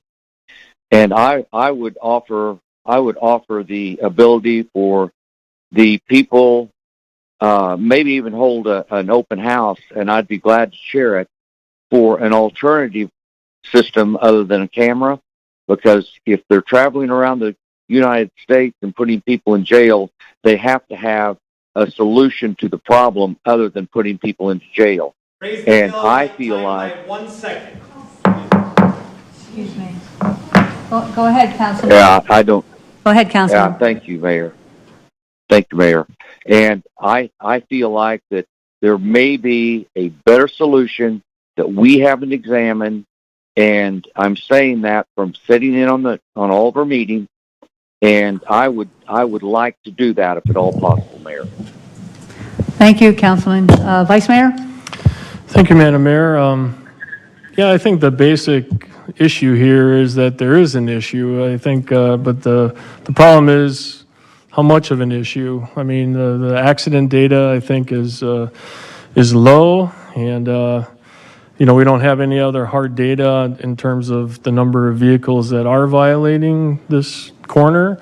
I mean, we know it happens. We've all seen it, as several council people have mentioned, and it is frustrating to see others, you know, turn while you're being a good citizen sitting there. And, you know, it's happened where people beep at you because you're not turning and that sort of thing. But I tend to agree with the majority here that I think we need to look at other solutions, and I think there's a two-pronged approach. One would be looking at the current situation and seeing how we can improve it, like leaving it as is with the signage that we have, but maybe add some additional signage further up on Palisades to warn people that it's coming up, or put more signage at the intersection as well. And I know this is probably not it's probably cost prohibitive, but, and I know there's a lot of those big utility boxes there, but it would be awesome to have a dedicated right-hand turn lane with a acceleration lane going out on Shea, but again, that's probably not feasible in terms of space or money, but that would be a solution. The other thing I was wondering, Justin, was with the line of sight issue that basically is dictating this whole issue, that prompted the you know, forbidding people to turn on the right. And Councilman Tallis had mentioned that previous study. That was a little bit before I got on council, but I was at that meeting and I remember it. Would posting a lower speed limit on Shea approaching Palisades, you know, driving westbound, would that alleviate the line of sight issue if the cars were going slower? I mean, I know on a practical basis that probably wouldn't happen, but yet from a town legal perspective, we would at least be attempting to fix the situation a little bit better. Madam Mayor, Vice Mayor, the sightline distance is only part of the challenge that we face there. One of the biggest challenges that we face is there are 2 right-hand turns. And so if a larger vehicle is in the left-hand lane and blocks the line of sight from someone else, and they are not aware of the westbound traffic because they simply cannot see, they may or may not merge into westbound traffic after executing that turn and be struck by the through traffic. The sight distance was only one of the challenges that mandate that prohibition. And I imagine with the, the traffic already backs up there at certain times of the day, but just having one lane wouldn't be feasible then either. You need the 2 lanes to turn, right, from the traffic count? In fact, yes, that is why there is a second lane there. We were not able to meet our demand for the queue, and so we were not able to service all of the vehicles. And there's also a projection moving forward. When we applied for and received that grant to do that work, we had to show them projections for future growth. And the future growth indicated that we would also not only need a second one, but additional length as well. And maybe another thing the committee could look at as well, I mean, we're going to be talking about safety corridors here coming up, but maybe that area could be considered for a safety corridor as well. Maybe that would help in terms of the enforcement, et cetera. And I appreciate the captain's remarks on enforcement, because I knew that was going to come up, and that was in your email that we got late this afternoon. I was going to read that part if you weren't to ask that question, so I'm glad you discussed it, because it's easy to say, oh, we need more enforcement, but that corner does pose several problems, so appreciate that. So yeah, I think it's an issue. It's aggravating. It's potentially an issue with safety, but I just question the severity of that, and I think we can increase the signage, improve it, look at other options rather than going down this road. Thank you. Councilman? Thank you, Mayor. Like Councilman Spellich, I came in here 100% in favor. But I suspect that our committee, and I thank our committee for looking into these issues, I suspect they didn't have a lot of the information that we've gotten tonight. And when I asked Justin questions about the companies, and I don't blame him, we can't get any straight answers. We don't have the information. And a number of charges have been made. I don't see how we can go ahead with these charges hanging over our heads. Now, it seems to me we can do one of 2 things or both. The 3 things. You can just turn it down, or I think Councilman Brown's idea is a good one, to look at alternatives. And a third would be to carefully read or listen to the comments that have been made, the charges that have been made tonight about the companies and so on, and divide an RFP that would bring out answers to some of those questions. It seems to me those are 3 options. Turn it down flat, put out an RFP and see what they come up with, and or have the council look at other alternatives. Councilman Tullis? Thank you, Mayor. I believe that I've heard enough, and I think that a lot of this information, I give a lot of credit to this committee for continuing to work on public safety issues. I think there are many other issues that we need to be addressing, such as the significant vacancies in this town, and we need as many people coming to this community as possible. And I don't want our reputation to be a town that's a policing town that when you come to Fountain Hills, beware. And that's just the wrong impression of our community. So I would say that we reject this idea. We do not put any more time or effort into this camera program, and this is a consideration. There's no motion on the table, but I'd like to table the discussion permanently. Councilman, hold on one second. Just because I wanted you to look at the agenda, because the that second motion there, do you have a problem with that? Mayor? I'm sorry, Councilwoman. I sure is here. Yeah. Councilwoman LaCrone. I was going to go ahead and make that motion, but before I do, I agree with all that's being said. One concern that I had as well was if we did go forward and the Maricopa County Sheriff's Office had to monitor this, would that increase our contract? But that's kind of a moot point at this juncture. So I would move to direct staff to work with Council Committee on Traffic and Pedestrian Safety in reviewing and recommending other alternatives or other methods of finding alternatives to the photo enforcement at this location. Thank you. Do we have a second? I'll second. Is there any further, do you want me to reread that? Move to direct staff to work with the council committee on traffic and pedestrian safety in reviewing and recommending other alternatives to photo enforcement at this location. And it's been seconded. Any further discussion? All those in favor, please say aye. Aye. Any opposed? Thank you. Thanks for all your work that went into this. And we appreciate that.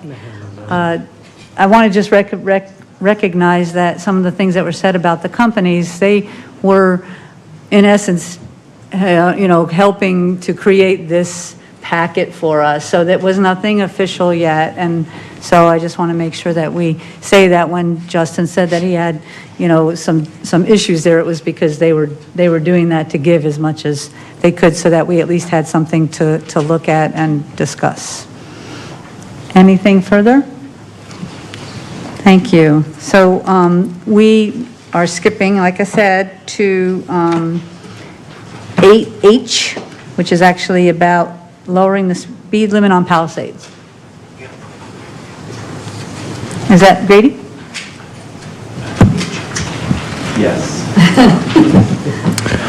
Yes, so one of the things that we, the Pedestrian and Traffic Safety Committee, recommended to the council on June 16th, based on their latest meeting on June 4th, was to change and lower the speed limit on Palisades Boulevard between Shea and Golden Eagle Boulevard from 45 miles to 40 miles per hour. This location was originally engineered to be 40 miles an hour at the time when council was adopting the ordinance to set the speed limit for Palisades. The council at the time tried to have it be set to 50 miles per hour and then settled on 45, be a little bit closer to the engineered speed for Palisades. I'm going to go ahead and turn this over to Mr. Weldy, who has a brief presentation on this. Mr. Weldy. Thank you. Madam Mayor, council members, this is one of the items, again, that we brought forward as possible solutions to concerns raised by residents along the Palisades corridor. They have valid concerns in regards to perceived speeding and clear speeding in that area. After reviewing it, we made some considerations, got a little data, brought it back to the committee. This recommendation is from the Pedestrian and Traffic Safety Committee members, and we're bringing it back to council for consideration tonight. Basically, what this will do is decrease the speed limit on Palisades between Shea and Golden Eagle to 40 miles an hour. And it's really that simple. It's not a complicated process. So if you have any questions related to that, I will be happy to answer them to the best of my ability. Thank you. I think I'll go ahead with the cards again, if that's okay with council. The first speaker is Greg Johnson.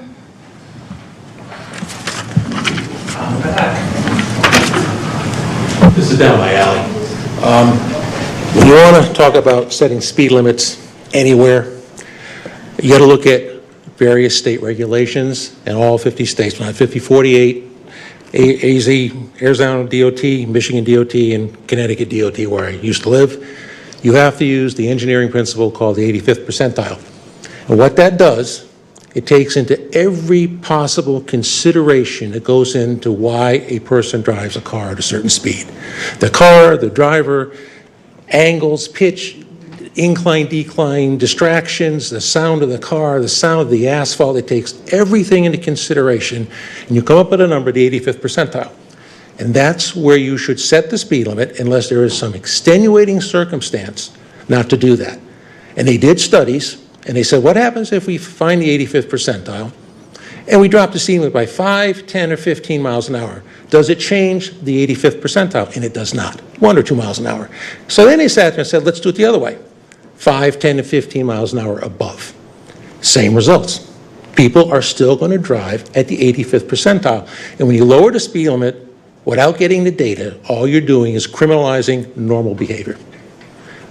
Once you get the data, then we can sit down, whatever we means, and have a conversation with facts versus emotion. When you get the facts, then I want to know what you know. And more importantly, I want to know how well you can convey it to me. But right now, it's just people get emotional, and they want the speed limit change because I don't remember your name, he said they perceive a speeding problem.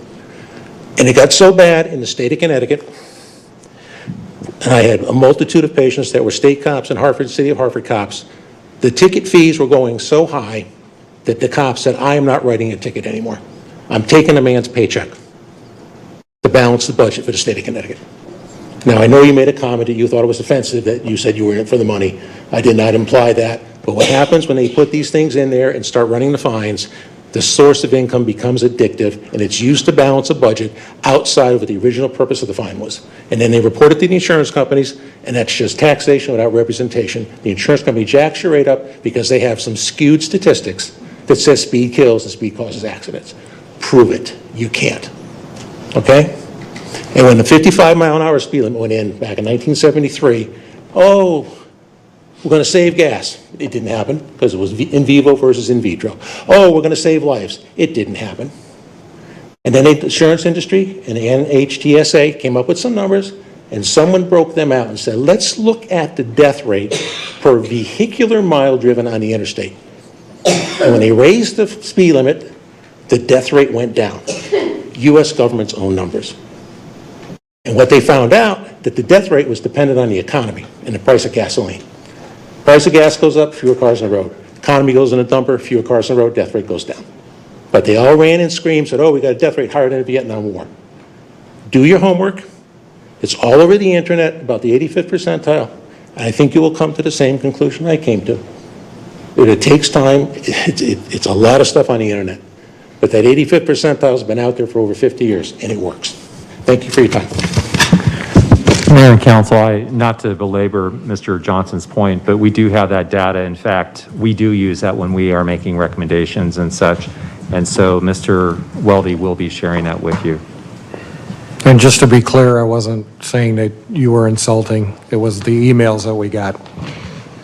Thank you. Do you want to have, Justin go into that now or go to our I next just thought it'd speaker? just be helpful to let them know that our traffic, our town engineer and our public works director do look at those figures. Okay, let's go ahead and hear it now then. Thanks. Madam Mayor, thank you for the opportunity. To the gentleman's point, indeed, we do reference the 85 percentile. This particular study that we're doing here is an unprecedented 7 days. I will share with you the data that we collected. What was the time period? This one is 2/24 to 3/1 of 2020. This is Palisades, approximately 580 feet south of Sunflower. This is for the northbound count. For that 7-day period for northbound, we have 22,011 vehicles. The 85 percentile during that time frame was 54 miles per hour. The speed limit is posted at 45.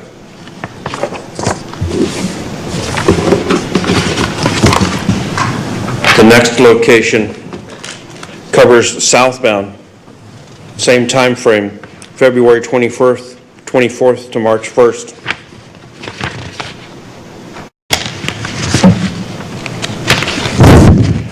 $31,558 cars over those 7 days. The 85 percentile was 50 miles per hour. I'm going to go through these based on the location where they generally lie on Palisades. This is the northern section that I'm bringing to you first. The next one is the mid and southern section. So this is south of Sunridge Drive. This was taken on from 5/13 of 2020 to 5/19 of 2020.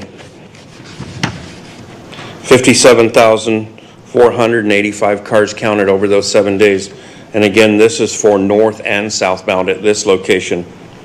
The 85 percentile was 47 miles per hour. The last and final location, which is May 13th through May 19th. This was just north of Shea on Palisades.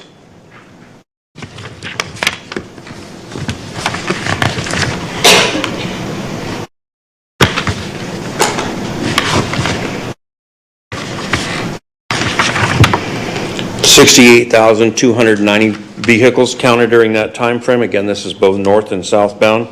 The 85 percentile there was 51 miles an hour. Thanks, Justin. I just wanted to make sure that you're aware that we always look at this factual data and either making recommendations or making modifications to a lot of our practices. So, Thank you. Next speaker card? Alan Fossenkemper.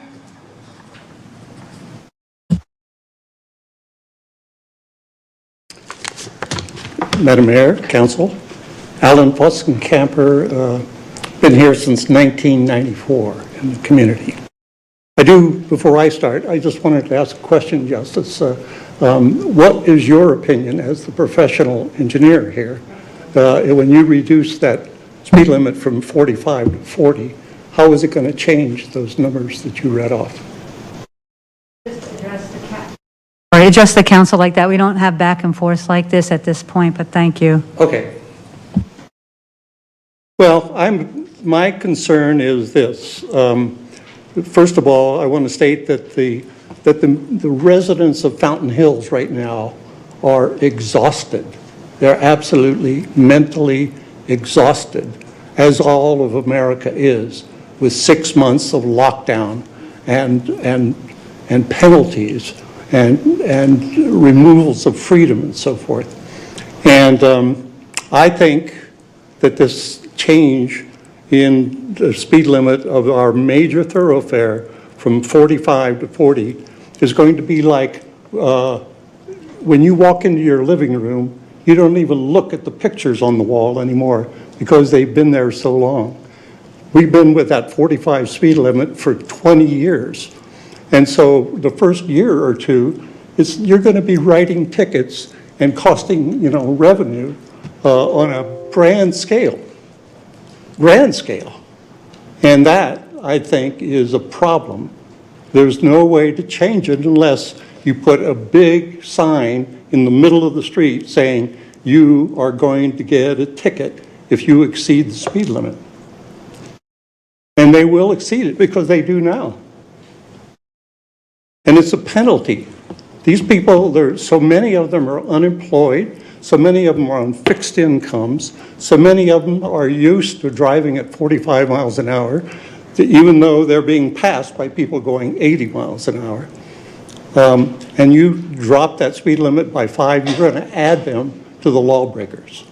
You're going to take, the little old lady, if you will, who obeys the laws, and you're going to drop her into the category of a criminal.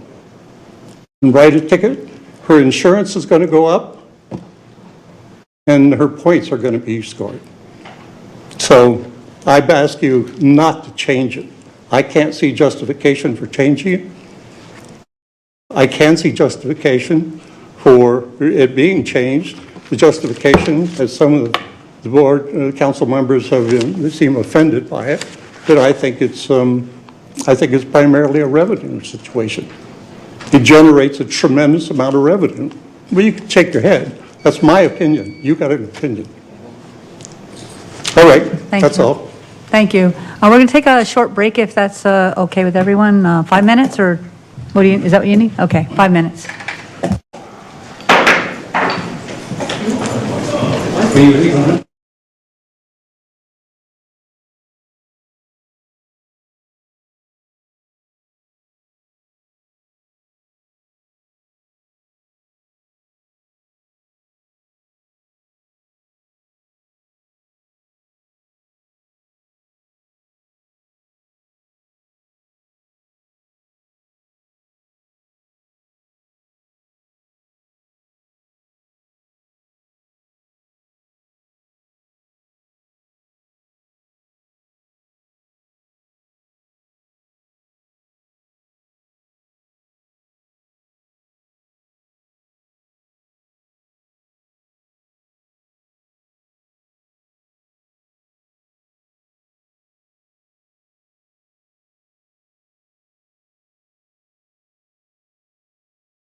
hold on.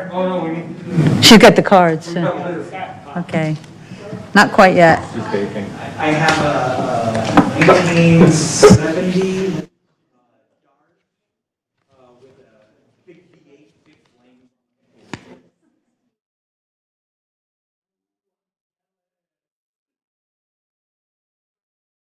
Yeah. Well, no air conditioning, so it has to sit in the house right now. Oh, you have air? Well, it's a Rich people. I live in Cambridge. Oh, that explains.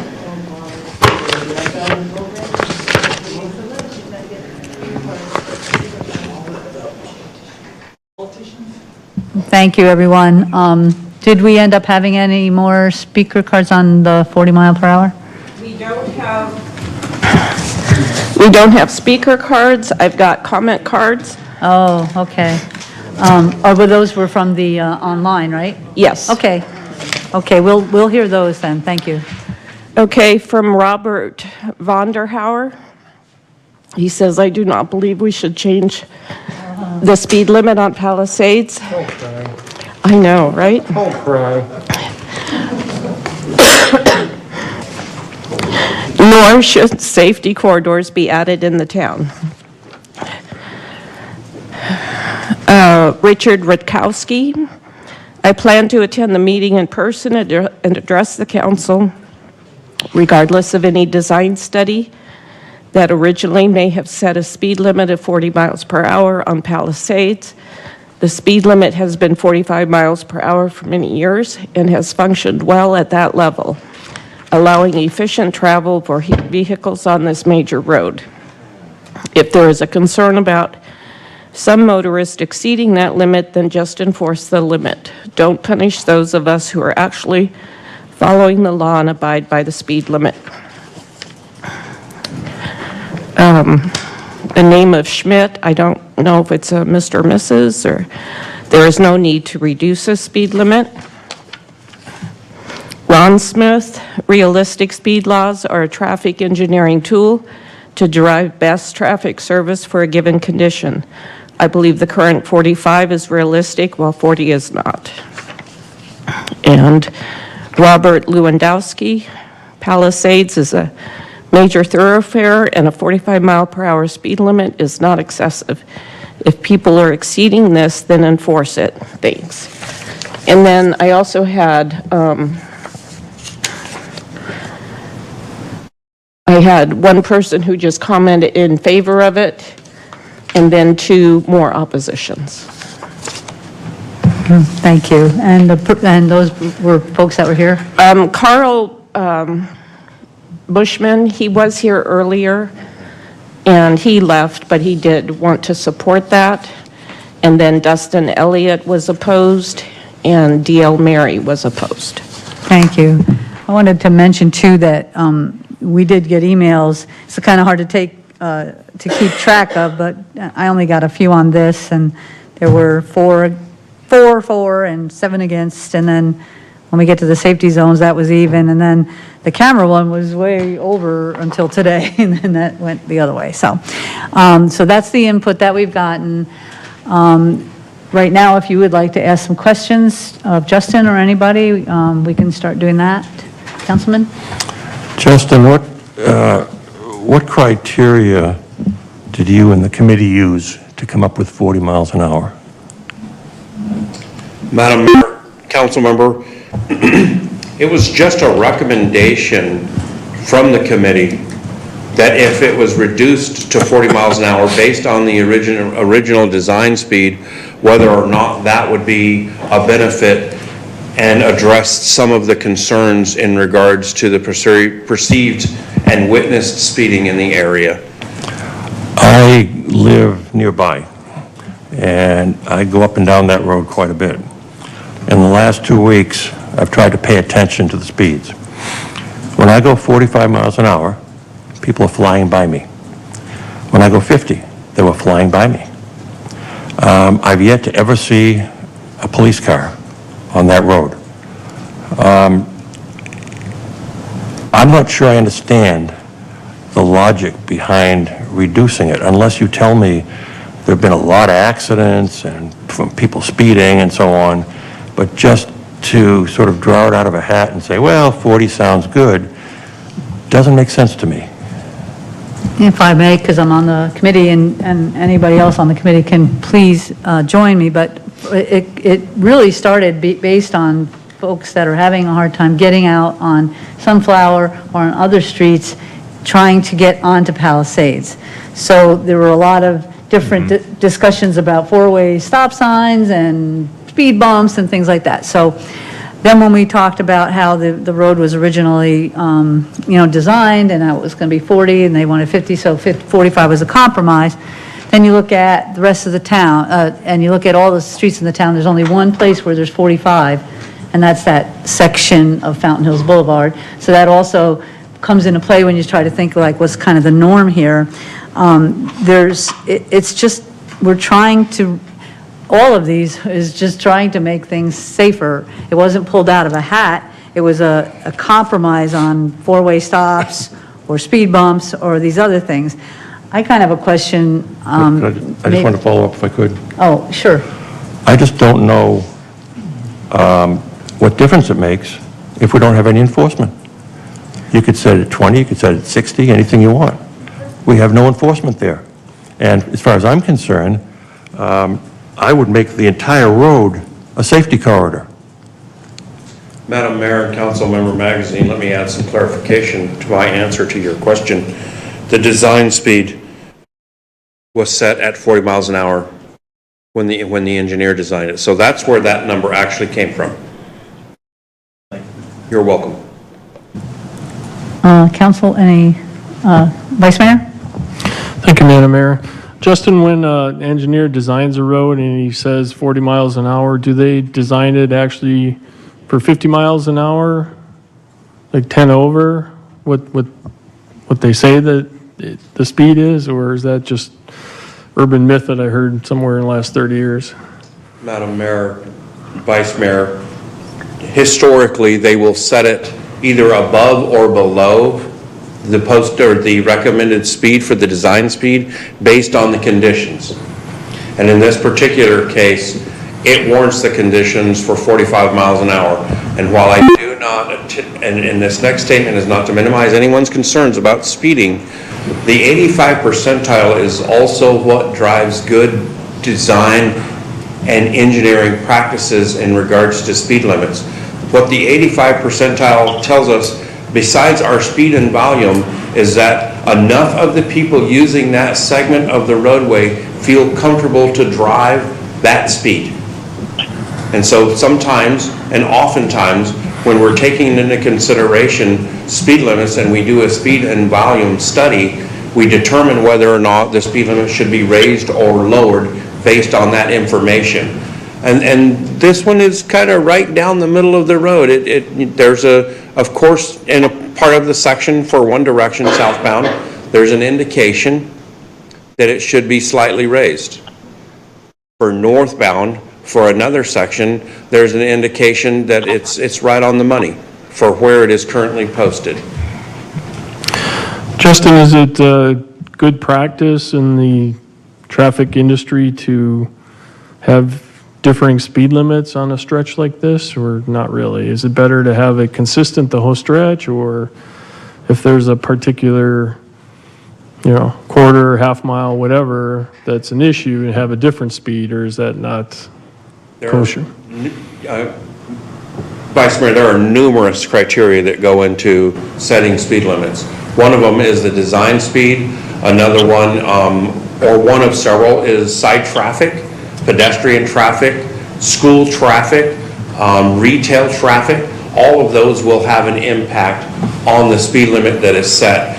And one of them that is critical and impacts this community as a whole is the numerous number of horizontal and vertical curvature alignments or realignments that we have. We're in a hillside community, and our sightline distances are minimized by those changes, and also the vegetation on the shoulders and in the median. So the short answer is there are numerous criteria that go into setting the speed limit based primarily on the design speed, and then other factors related to line of sight, and numerous other issues.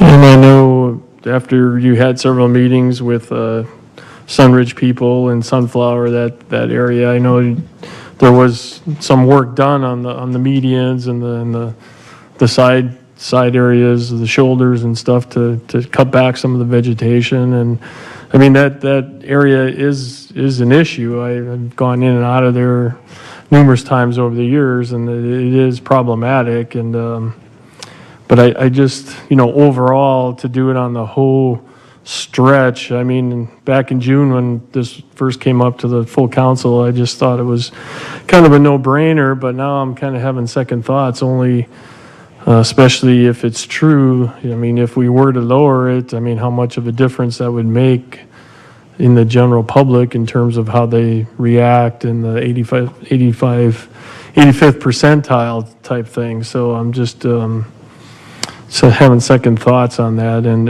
enforcement, I think, Saguaro Boulevard, this past year was like, oh my gosh, it's, a raceway, and we had a lot of tickets given out there, and I think Saguaro Boulevard today is a lot different than it was a year ago. And I think if we direct the captain over there and his crew to concentrate on Palisades, I think that behavior would change as well fairly quickly, and hopefully for the longer term. So I just, that's kind of what I'm thinking right now, so.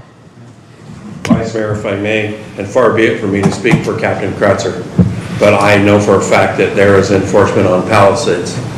Oftentimes, you may or may not see them, council member, but they are certainly there, and they are certainly writing citations. And indeed, enhanced enforcement changes driver behavior simply because you're not certain whether or not when you crest that curve or that hill, if one of the MCSO deputies are going to be sitting there.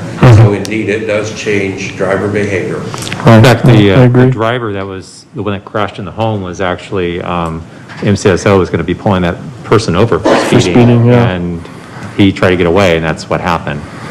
Yeah, and that's the other thing. I know when Grady kicked this all off, I mean, we did have that terrible accident on Saguaro and the jogger, and then this guy on Palisades, and there was pretty bad motorcycle wreck on Palisades too. It was single operator, and he was just goofing around popping wheelies and stuff and ended up in the hospital. So, to me, they're all kind of anomalies, and I'm just not sure if we lump them together and say, well, safety is a big issue. I'm just not sure if it applies to speed limit on Palisades per se. Councilman Tallis? Thank you, Mayor. Justin, first I want to say I think you've done, on my 4 years on this council, I think you've done an excellent job, and as you've continued to make changes in the town for safety reasons, the rumble strips, the stop signs, lighted stop signs, to try to stay with the dark skies and work with what we have to do everything we can to create a safe environment for the vehicles. But I really feel like today's been like a work session in public safety and driving, and this is something that I'm shocked at how much time we're putting into this and how much time that the committee is putting into this. I think we have an identity crisis in this town right now. We look at reducing speeds, and we start to look at the impression of Fountain Hills being a retirement community is now doubled down. And you come to Fountain Hills, and it's a ghost town, and you're really, it's going to take you even longer to get downtown to where the commerce and where we want to drive people to come to Fountain Hills. I think we're okay where we are right now. I think that the captain and the MCSO has done a great job. I agree with Councilman Charno in regards to Saguaro. I also have seen them on Palisades. I drive Palisades. I know I have to watch my speed in my vehicle, and I'm conscious of it as well. So, no, I don't think there's any changes necessary. I think we need to put this much effort into economic development and working with people to come to Fountain Hills, and that's the way we need to raise the revenues of this community, not by putting a lower speed limit with the expectation and anticipation that we're going to have more traffic citations. I think we're going in the wrong direction, and I think I give credit to the committee to continue to work and try to create solutions like you've already have. You have the tools to do things right now to slow people down, and you continue to do what you're doing. I'm against any changes in these speed limits right now. Madam Mayor, if I may comment in regards to the beginning of his statement, we appreciate your compliment. I am just one of a very small team on the town staff that works to make these improvements based on the direction from this elected body to the town manager, to myself, to the town engineer, the street department, parks. We are all part of a team that works on behalf of the elected officials to bring these safety measures and others to fruition. Thank you. We appreciate your recognition. I'm saying that on behalf of all the others behind and in front of me. Thank you. Councilman Spellich? You had something earlier. I just want to say that I second Councilman Tolis and Councilman Scharnhaus. I think that the speed limit should stay the same, and I believe enforcement is the key. I was one of the people that complained about Saguaro leaving for work early in the morning. I mean, it was like the Indianapolis 500. With strict enforcement, I saw that drop dramatically. I believe if we focus on that and do more enforcement in the area, I believe Captain Kratzer at one point said that there was also a traffic unit that could be brought in outside of the deputies that are already assigned to Fountain Hills, and that traffic unit could enforce that area religiously, and believe me, I believe the residents will get the message. That's all. Thank you all. I don't think it's a bad reputation for people to think that this is a safe place to walk and to drive. During the discussions at the committee, when we were at the committee talking about these things, some of us, we brought up Paradise Valley. Paradise Valley, on Lincoln, just don't. Or by ASU on rural, just don't. So we kind of came up with this theme that in Fountain Hills, just don't. Because we may not have, you can say some of those things were anomalies, and we talked about this too, like accidents being the only indication of needing to do something. Well, when you're out there as much as I am, as much as a lot of pedestrians are, speeding is a very big issue in this town, whether it's ending up turning into an accident or not. My house is right there, like on Mountainside. Our porch is very close to the road. You just sit there and you really would not believe the speed that goes. So it's really important that you know that the motivation for all of this was that a lot of folks wanted us to do this, to talk about us spending too much time on it after we unanimously passed it 2 months ago because we said, let's do this. So that's why we put the time into continuing to do this and coming back with all of these items. It was unanimously passed by this council on the 16th. So I understand there's new information comes, and we change our minds, and that's fine. But I don't think that the town's reputation would suffer if we had lower speed limits. I don't think that concentrating on safety takes away from concentrating on economic development, which is what I spent most of my day today doing. And I just want to point out again, we all voted 7-0 to bring this back, and here it is, and it's taking this long to get through it, and I'm sorry, but we haven't met in many months, and this is why we have a lot of things on this agenda. So that's my little spiel. So anything else about this issue? Yes, Councilman? Yes, thank you, Madam Mayor. I don't think you have to apologize for bringing any of these issues up, and I certainly didn't think any of them have been brought up because of revenue at all. So I don't see that at all as an issue. So I I think the committee acted in good faith, and you're right, I can't disagree with, our initial comments back in June, but, so I appreciate the work and the effort, and certainly don't need to apologize for anything, and sometimes these things take time, it's the way it is. Motion. Councilman? I'd like to make a motion. I'm going to move that the speed limit on Golden Eagle remain at 45 miles an hour with the exception, Palisades, with the exception of the safety corridor.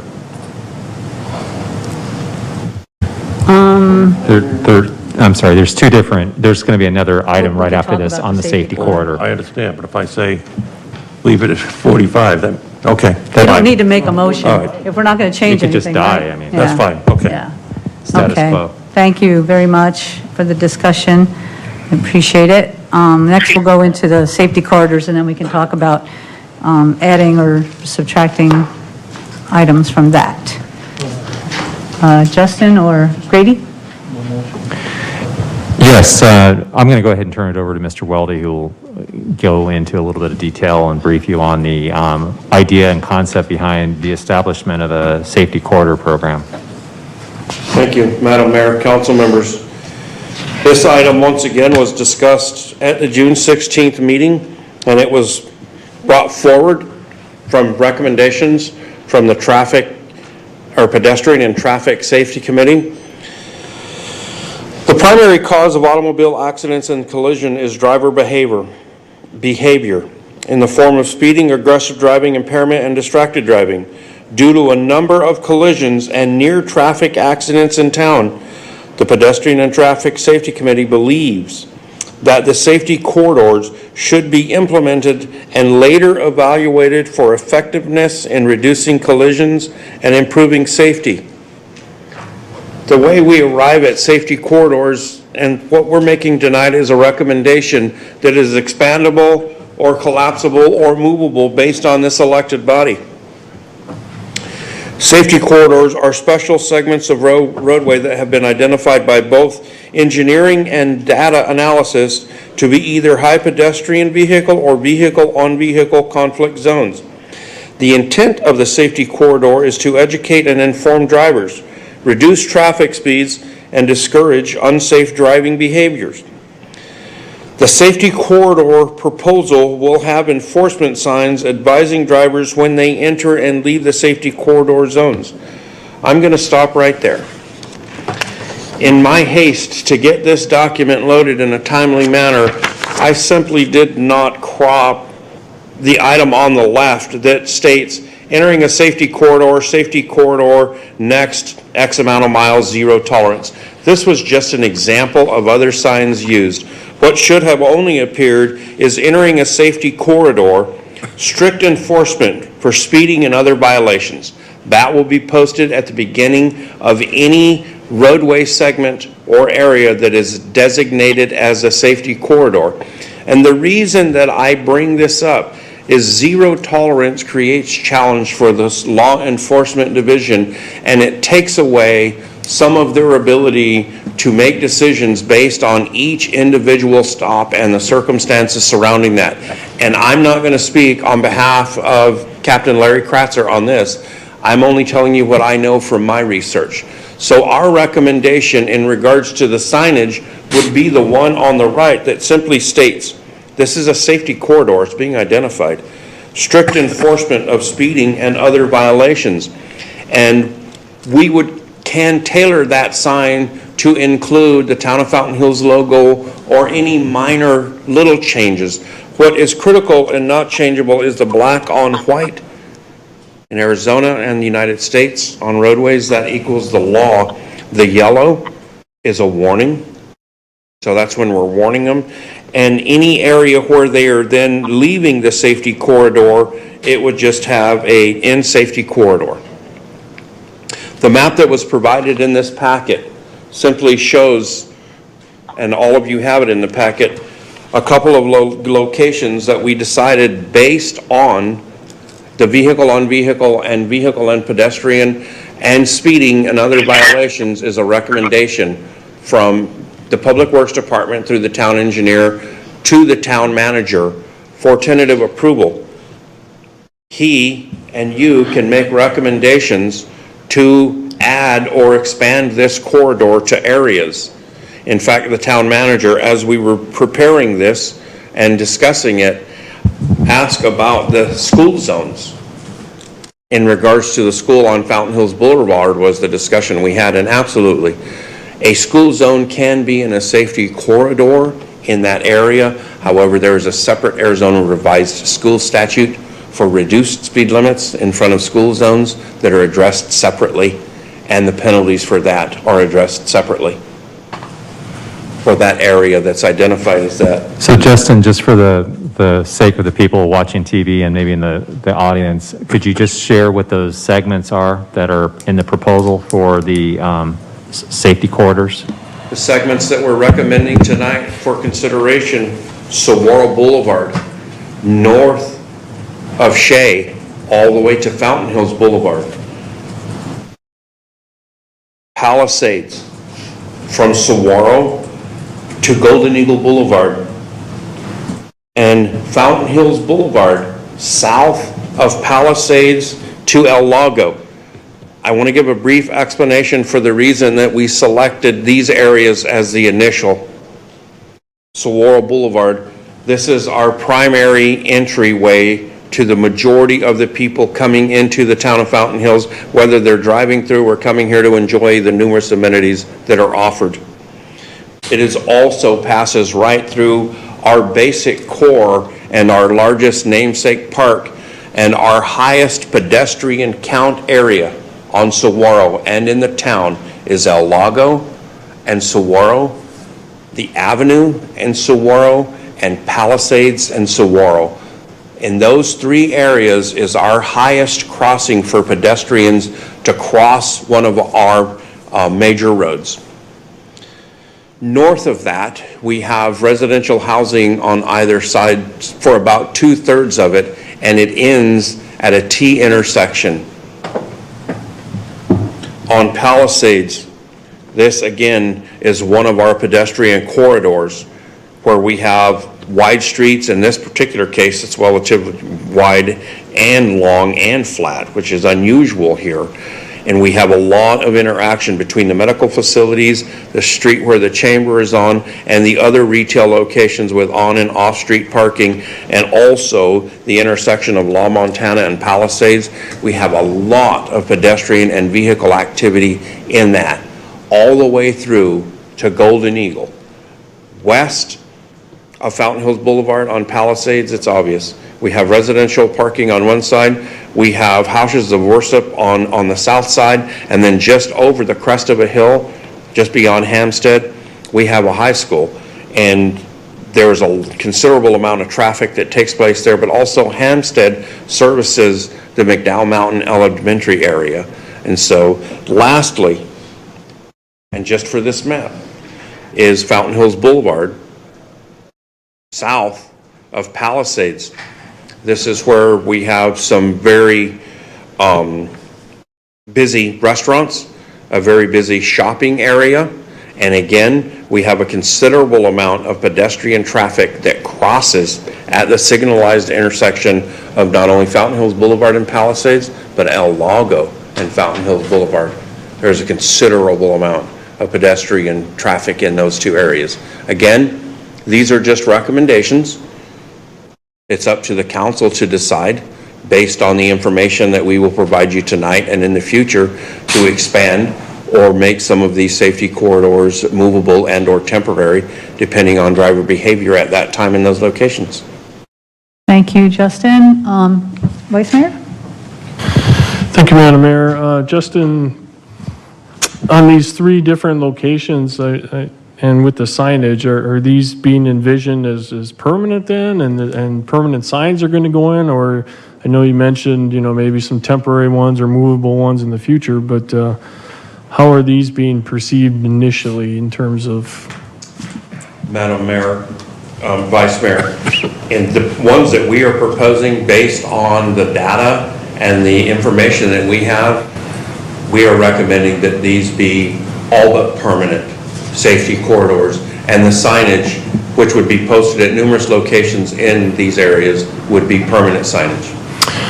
Okay, and then in the future, if there are other ones that you or the committee feel are needed, I mean, are those going to come back to us, or is that up to staff then? How's that going to work?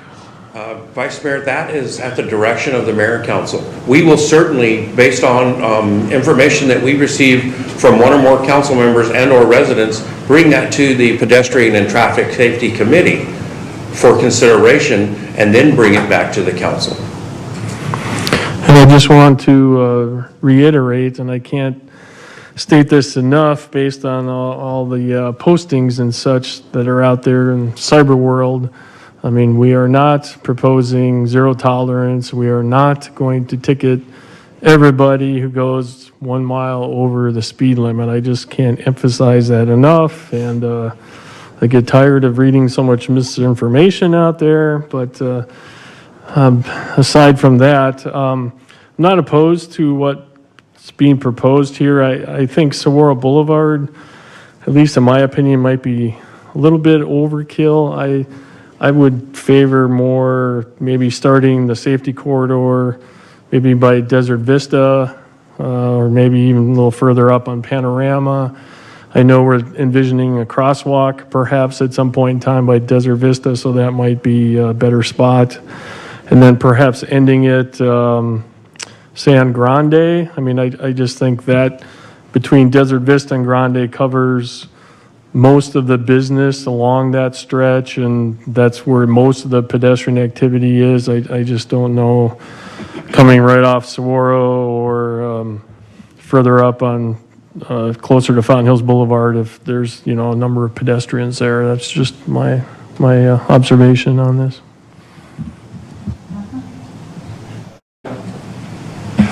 Justin, I look at Palisades as tantamount to a highway. Personally, I would make the entire road a safety corridor. I indicated that, people speed along there all the time. I did say that I didn't think there was enough enforcement, and I don't know if a safety corridor is going to affect that. But perhaps if some people get stopped, the word will spread. But I would make all of Palisades a safety corridor.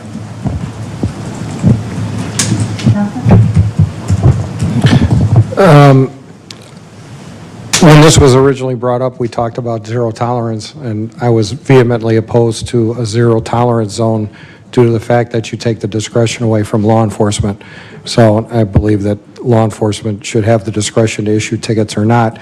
I'm somewhat in favor of the safety corridor with the following provisions: that the signage says that the fine may be raised, that the fine may be doubled or may be raised.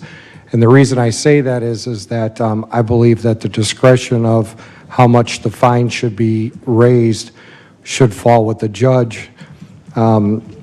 Judges have the ability to request a driver abstract, and for people who don't know what a driver abstract is, that's contacting the Department of Motor Vehicles and requesting a history, your driving history from the time you got your license until present, and it'll say exactly what infractions you have against you.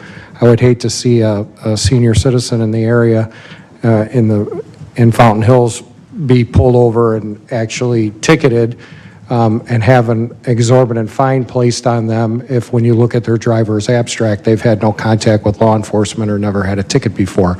So I believe that as long as you give the discretion to the officer of writing the ticket, that the signs are clearly marked that it may be doubled, and that we give the judge the ability to either raise that fine based on a bad driving record or lower that fine based on a good driving record, I would be for it. Thank you, Councilman. Anyone on the phone? Mayor? Hi, Councilwoman. Yeah, I don't have a problem with these signs either as warning signs. I guess I have the same concern that some of them may be too long or lengthy, and that it may, you'll see a sign, but then it's gone, the whole road is now a safety zone. It may lose its impact, but I guess my next concern was just what Councilman Spellich said. Whatever we do, word it clearly, our attorney will probably be involved, but we got to make sure we have due process to our drivers so that it's not an open-ended potential fine, that we're giving due process and making sure they know what they're subject to. Those are my only comments. Thank you, thank you, I was calling her Vice Mayor. Thank you, Councilwoman. Councilman? Mayor, May. Councilman Brown? You know, none of this corridor is giving me heartburn at all. I like all the comments from Spellich and the Vice Mayor. I think it all makes sense as to what they're talking about. I have to agree with Councilman LaCrone that there's a possibility that making the entire length of Palisades, I think that unless we have signs that are very repetitious, we would lose the effect of having a road that long as a safety corridor. Thank you. Thank you. Councilman? I understand Councilman Brown's concern, and frankly, I was going to suggest that at least it be extended up over the hill on Palisades. When you head, what is it, east, southeast, beyond Golden Eagle. Justin, do you know where I mean? Eastbound, east of Golden. No, not east. Heading towards Saguaro? No, the other way. Heading west. Westbound. There's a hill. Westbound to southbound, yes, sir. Yeah, and I was suggesting that if we don't make all of Palisades a safety corridor, that we at least extend the length of it to up over that hill. People come flying down there. Would that cover Sunflower? Is that the area that those folks are having a hard time? Yeah, we didn't really get into this discussion, but one of the chief areas, and I'm just surprised that we haven't had more fatalities, but at that three-way intersection at Golden Eagle, so many people coming down south, I guess it's south from Palisades, blow right through that intersection. It's just a miracle that we haven't had really serious either fatalities with pedestrians or more serious accidents. And so I think you're saying somehow pick it up a little bit higher up that hill before you get to Golden Eagle. Yes, sir, exactly. Councilman? Mayor. Oops, I'm sorry. I keep forgetting. Sorry. I'm sorry. Thank you, Mayor. You know what I feel, and maybe it's not an accurate assessment of what's happening right now. I feel like we're in a work study session and we're trying to create ideas and we're coming up with solutions on the fly, which are outside of the scope of the agenda to a certain extent. And I feel like by the time we get to this council meeting, we should have a little bit more, we should be a little bit more focused as to what we're going to do and what the intent is. And I'd like to discuss what you've proposed. And if we don't like what you proposed, then go back to the drawing board, right? Oh, Councilman. So for my sake, I understand what you're saying in regards to these safety corridors. I think that there are certain sections in town that, such as from, and I think Councilman Charno had indicated, on Saguaro, maybe from Panorama to Palisades, and that's a safety corridor going right through in front of the park and that whole area. Of course we want to slow that down. We've been talking about that for years. So that's definitely an area that would be, in my opinion, a safety corridor. Other corridors, if you want to try to direct traffic and you want to start to create patterns, habits of people when they're commuting into town, what direction and what they go, maybe diverting people from El Lago and trying to direct people up Palisades Boulevard to Shea rather than speeding up and down El Lago next to our mayor's house. That's kind of, and I agree. We've had a lot of people come in here in the past on El Lago that had a lot of complaints about the excessive speeding. So, yeah, we have to do this, but I don't think we have a consensus of anything at this point right now in this council. Well, thank you. Just one second, Councilman. I I somewhat agree with Councilman Tolis. Can we agree that the town should have designated areas that are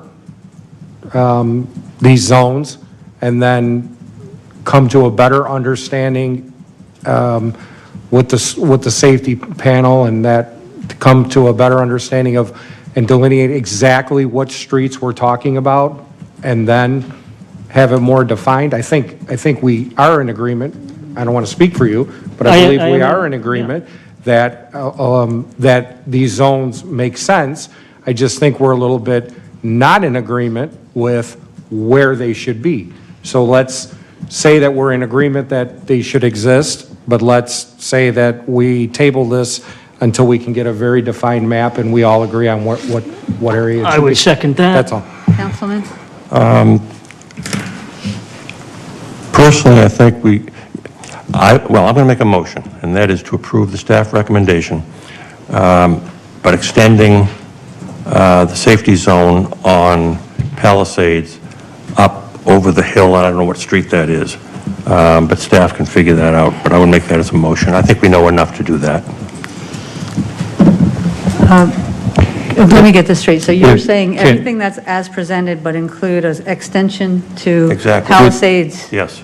Councilmember, would you mind adding, because I think what Councilmember or Vice Mayor Charnel mentioned about from Desert Vista Yes. to Grande, right?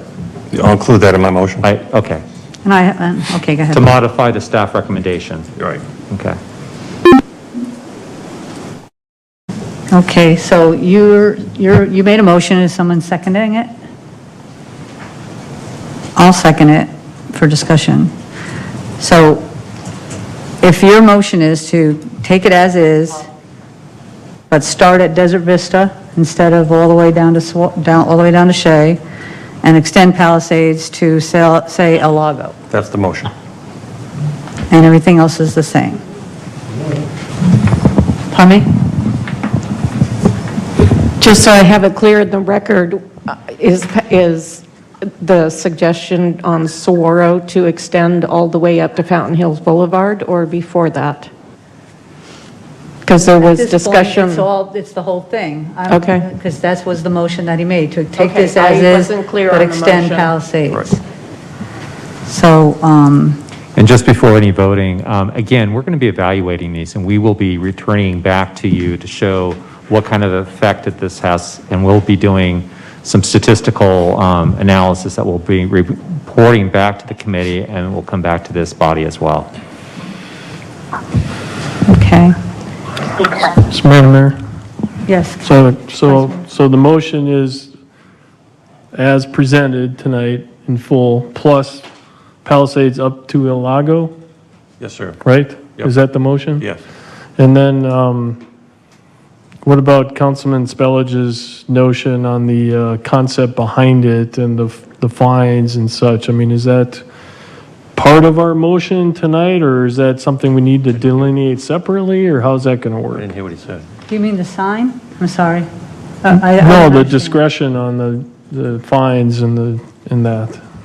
That'd have to come back later date. Yeah, Mayor, members of council, that would be something that would come back at a later date. Specifically, if we're going to increase the fines, we need to make sure we had council direction on as to what portions of the streets we wanted to be safety corridors, and thereby what fines needed to be increased. So that will be coming back. Okay, so we're not actually making that right now, and when we decide which signs will go up, they'll say subject to, or, you know. So to clarify what Ellen Magazine is asking, Councilman Magazine, you're saying that from El Lago on Palisades, westbound and eastbound, is that correct? No. No? No. Westbound only or eastbound only? Eastbound only. East, so going up the hill, you want to have a safety border From up the hill, from the top of the hill, going east. to Golden? To the high school. Yeah, that's right. So going down the hill, you want people to slow down? Correct. It's, in particular, that intersection, cars blow through there all the time without stopping, and a lot of it has to do with the speed. Well, Mayor? You got a high school there as well. The streets department had put in the rumble strips. Did you see any improvement with the rumble strips, or are we still having challenges there? Madam Mayor, I live around the corner. I mean, I don't have any problems. Madam Mayor, Councilmember Toles, there's certainly a decrease in the perceived number of people, but we have not done a study. But yes, we've made an impact with the changes. It's anecdotal at this time, though.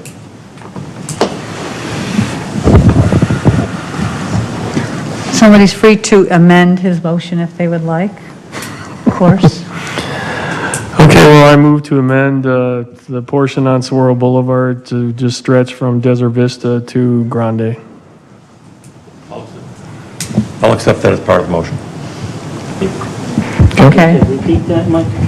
Well, the Saguaro Boulevard corridor will only go from Desert Vista to Grande. Okay. And you seconded that? Accepted as part of the motion. So the dog park area all the way past Fountain Park, down the hill to Grande. Okay. So anybody have any more discussion on that? So can it be one motion then, since he accepted it? Or Sure, as yeah, amended? yes, Mayor, Motion members as of council, amended sure, if that's is what. to accept if you- these streets, Palisades extends to El Lago, Saguaro only goes from Desert Vista to Grande. I would say this, I agree with your attempts to try to create a safer environment in this community. I think the unintended consequences of what you're doing is you're going to have MCSO staff staked out at the safety zones, and the other zones that we have challenges with are going to be absent of any type of enforcement. You're creating targeted areas for people to know, okay, this is the area, we got to slow down, and that's where they are going to be targeting. And that's the goal. Yeah, well, I think you're going to create a challenge for MCSO, so. He's on the committee, yes. So if there's no further discussion, we can vote on the motion as amended. All of those in favor, please say aye. Aye. Any opposed? Nay. Do you need a roll call, or was it 5-2? Yeah, okay, thank you. Thanks very much, and obviously we can bring this up again sometime. I know. Thank you.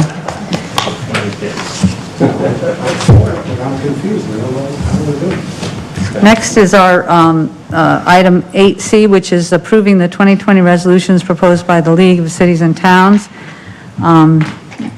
Do we have any speaker cards for that? No. Move We have a approval. motion to approve. Is there a second? Oh, we have to read something. Yeah, I'll second that motion, but Thank you. Yeah, we have to read a comment into there the, was a letter submitted to us from Enrique Melendez, a former esteemed council member up here, and he's current executive director of the Consular Corps of Arizona. So just real quickly, purpose of this letter is to identify in writing the support of the Consular Corps of Arizona, which is comprised of 41 nations, to respectfully ask the town council to move forward and approve this item on your agenda.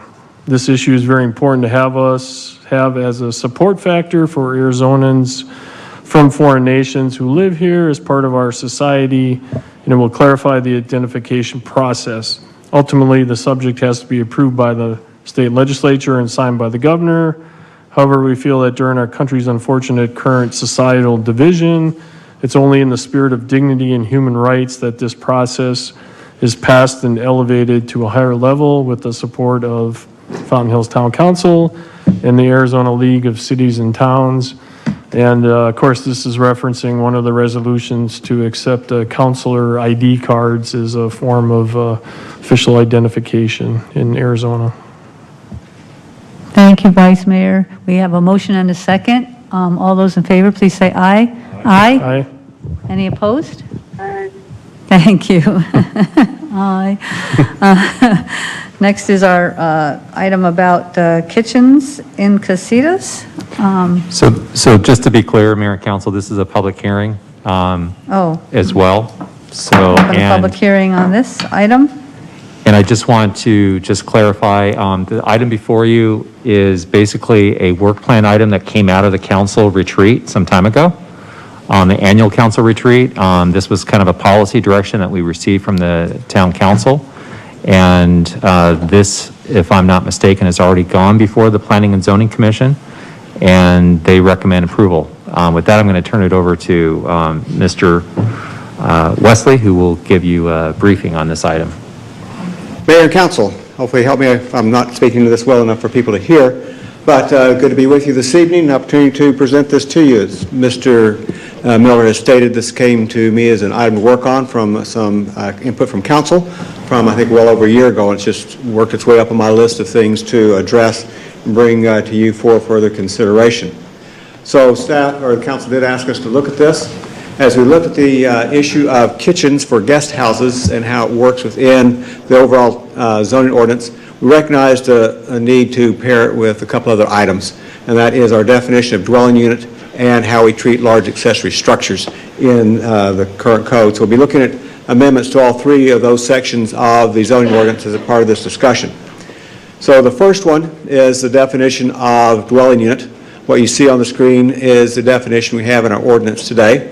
It's rather long, but does include the statement that we can have only one kitchen or area that can be converted to kitchen in a dwelling unit. So when we have the accessory unit, if it has a kitchen, that's prohibited by code, so we couldn't get there without amending this definition. We looked at several other town codes. We looked at the building code and to see how other jurisdictions and entities were defining dwelling unit. And we really found that ours was the only one that included kitchen as part of that definition of dwelling unit. And what you have before you, and is what has been being proposed by staff and recommended by the P&Z Commission, is a definition of dwelling unit that's very consistent, again, from the building code and what we found in other town codes. And so I think it's a very workable definition to use into the future. The second item was with regard to guest houses themselves. Currently in section 10.02A13, that's where we state that guest houses are a permitted use in the single residence zoning districts. And it has that statement that is a permitted use, and it has a long list of standards that go with that in terms of the size. You can't have a kitchen, some of the things about setbacks and placement on the property and so forth. And so that was helpful, but it was also conflicting in some ways with the section code in 5.06 that deals with large accessory structures. Because in fact, that's what a detached guest house is just another form or specific use of a large accessory structure. And because those two different provisions, a person could build a large accessory structure for an RV garage under those set of rules and later want to convert it to a guest house, then we might have some conflicts.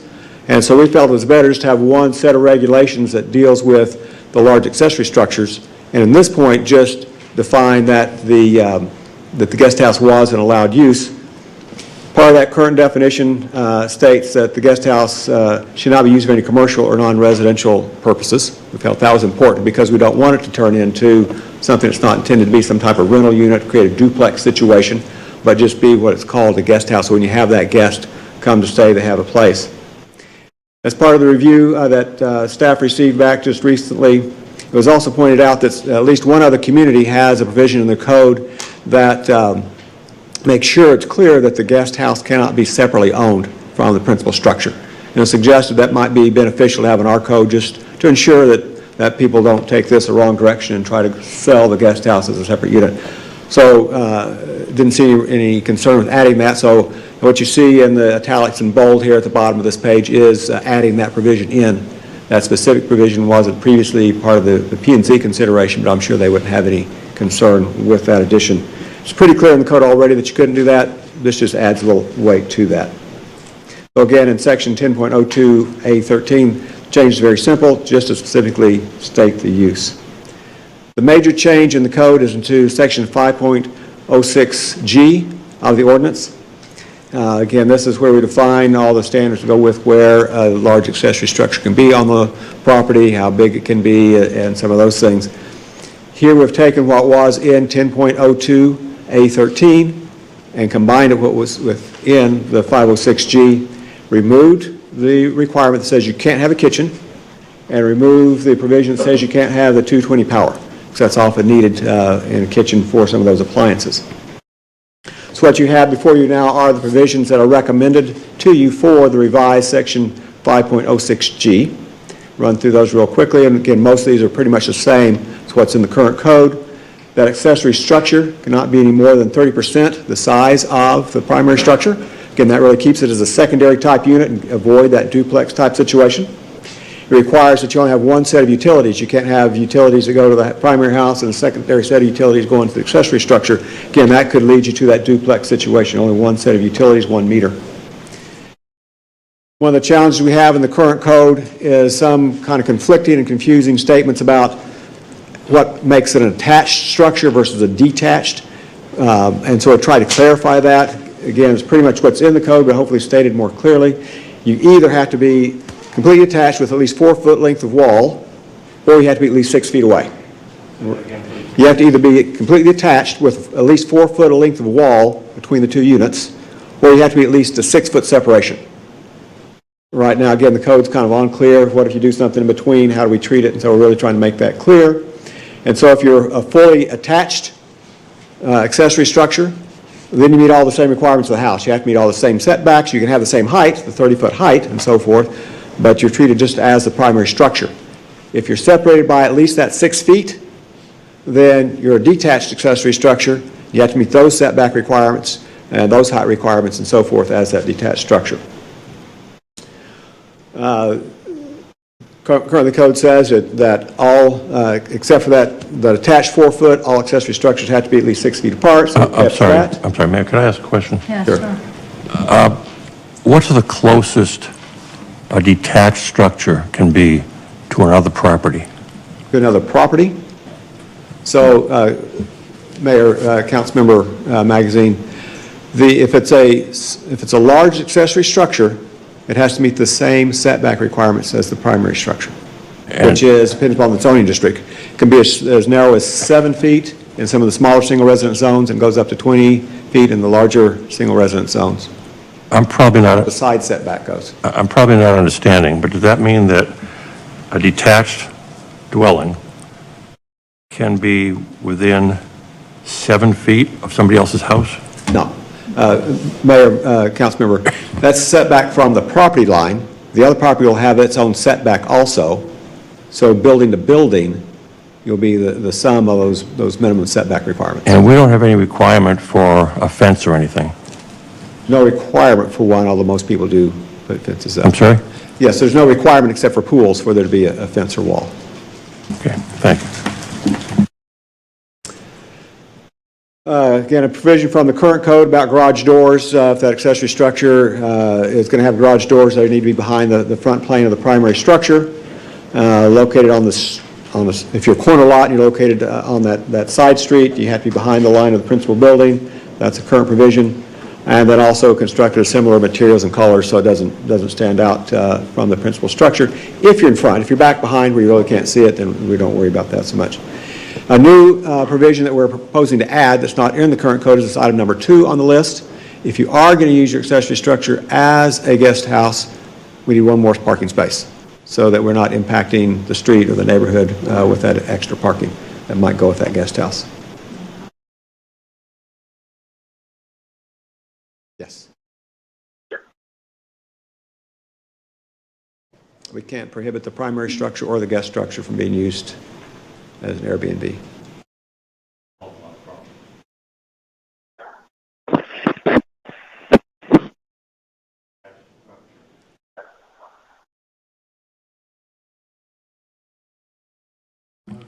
You could have a detached structure fairly close to another home, even with the setbacks, correct? Yes, again, the smaller lot zoning districts, again, 7-foot side yard setbacks. I'm real concerned about that. We've had lots of problems with Airbnbs in this town, and putting an ancillary structure that close to somebody else's home or homes gives me a lot of hesitation. Alan, if I may, Mayor. Yes, Councilman Brown? Thank you. It doesn't matter if it is a guest house or a house, period. the setback is as close as you can get to your neighbor's property. So, a person could take a full-size 3,000 square foot house and put it right on that 7-foot setback, and it's the same difference. And also, Airbnb has, I understand, has made it mandatory that you cannot party in houses. You can't rent a house specifically to party in, which is a big change. Thank you. Does that make sense? Makes sense. I'm not sure I like it. You have anything else to say, Councilman, about this item? I do. John, Wesley, you once again have absolutely spent hours and hours of time on this, and it is amazing what you've put together and what you've assembled. And I thank you so much for all the effort that you put into this. Thank you. I've worked almost 20 years to get a kitchen in a guest house. So thank you. Thank you very And much. with that, I'd like to make a motion to approve. I have to get my glasses on here. I'd like to make a motion to approve. I guess it's 8D. Just adopt ordinance As 20-13. Do you see that on page There you go. 132? Yes. Pardon me? Mayor, if I may, we need to be clear if we're adding the amendment that was suggested this evening about the ownership. Oh, Councilman Brown, the little part about owning it that was added in needs to be put in as part of the motion. Absolutely. I agree with that. Okay, thank you. Do we have a second? Can we have clarification on the term commercial? You mean commercial in a sense of running a business out of the Guest house. guest house. Yeah, but that's, you're not restricting an owner from renting their guest house, are you? As a residential use? So the, Mayor, Councilman Rotolus, the intent is that it's a guest house and not a permanent rental unit. We're not turning this into a duplex. And so that is part of the concern.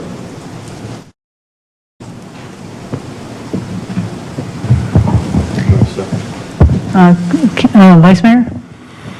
Yeah, I'll go ahead and second the motion, and then some quick follow-up.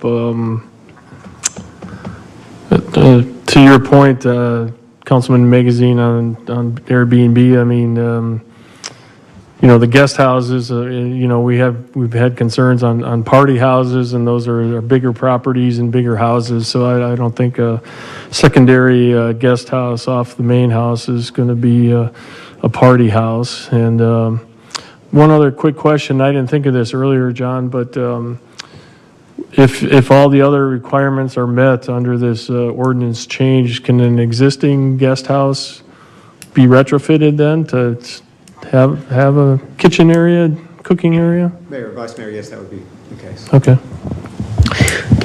I'm sorry. Are we, a motion and second, are we in discussion now? We can discuss, and I also forgot to ask if there were any speaker cards. I did have one written comment from D.L. Mary, who supports us. Thank you, appreciate it.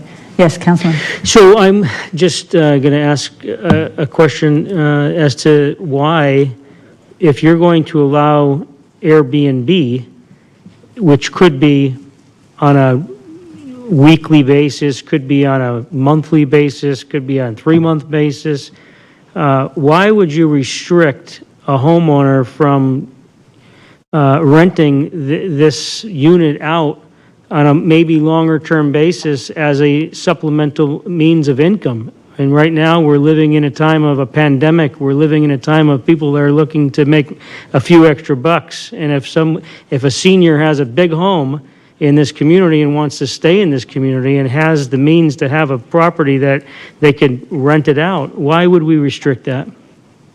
Mayor, Councilmember Tullis, that certainly is a good question. And as we look across the country at accessory dwelling units and how they are used and how communities are trying to deal with affordable housing issues that they have in their communities, this is one way that they have done it. This current provision of no commercial is part of the current code, and so we brought it forward because the idea at this point anyway was simply to come in and provide for kitchens. I wasn't asked to further study the impact of creating duplex situations in our residential neighborhoods. If the council would like to go that way, we can certainly put more look into that particular provision. Well, to follow up on that comment, I think that people that have a guest house on their property are living in an area where that is probably commonplace, and probably they have the room and the space to do that, and they probably can have the parking requirements. And I think that in our codes, and I can't quote exactly where the code is, but isn't it like one car per person living in the home of driver's age or something, up to a maximum of 4? Or I know there's something written in the code that's specific to how many cars you can have on your property. So if you have a senior that has a home and you have 2 people in the house and they used to have 6 and now they have a place they can rent, they probably have the space. What's the code on the parking? Mayor, Councilmember, in the zoning ordinance, it's simply 2 spaces per dwelling unit, but there is provision elsewhere in the ordinance that's the number of spaces per 1,000 square feet. I haven't looked at that particular provision. Okay. I don't remember what that number is exactly. Mr. Miller, I don't know if you remember from a couple years ago when that was adopted, what that number was. I believe it's 750 square feet. So 1 car per 750 square feet? Is there any limit, some of these places are going to be really small. Is there any limit to how many people can live in a place or rent out a place like this? Mayor, Councilmember, no, we have no provisions on that. So a husband and wife and 8 kids could squeeze in there if they wanted to do this. That'd be fun.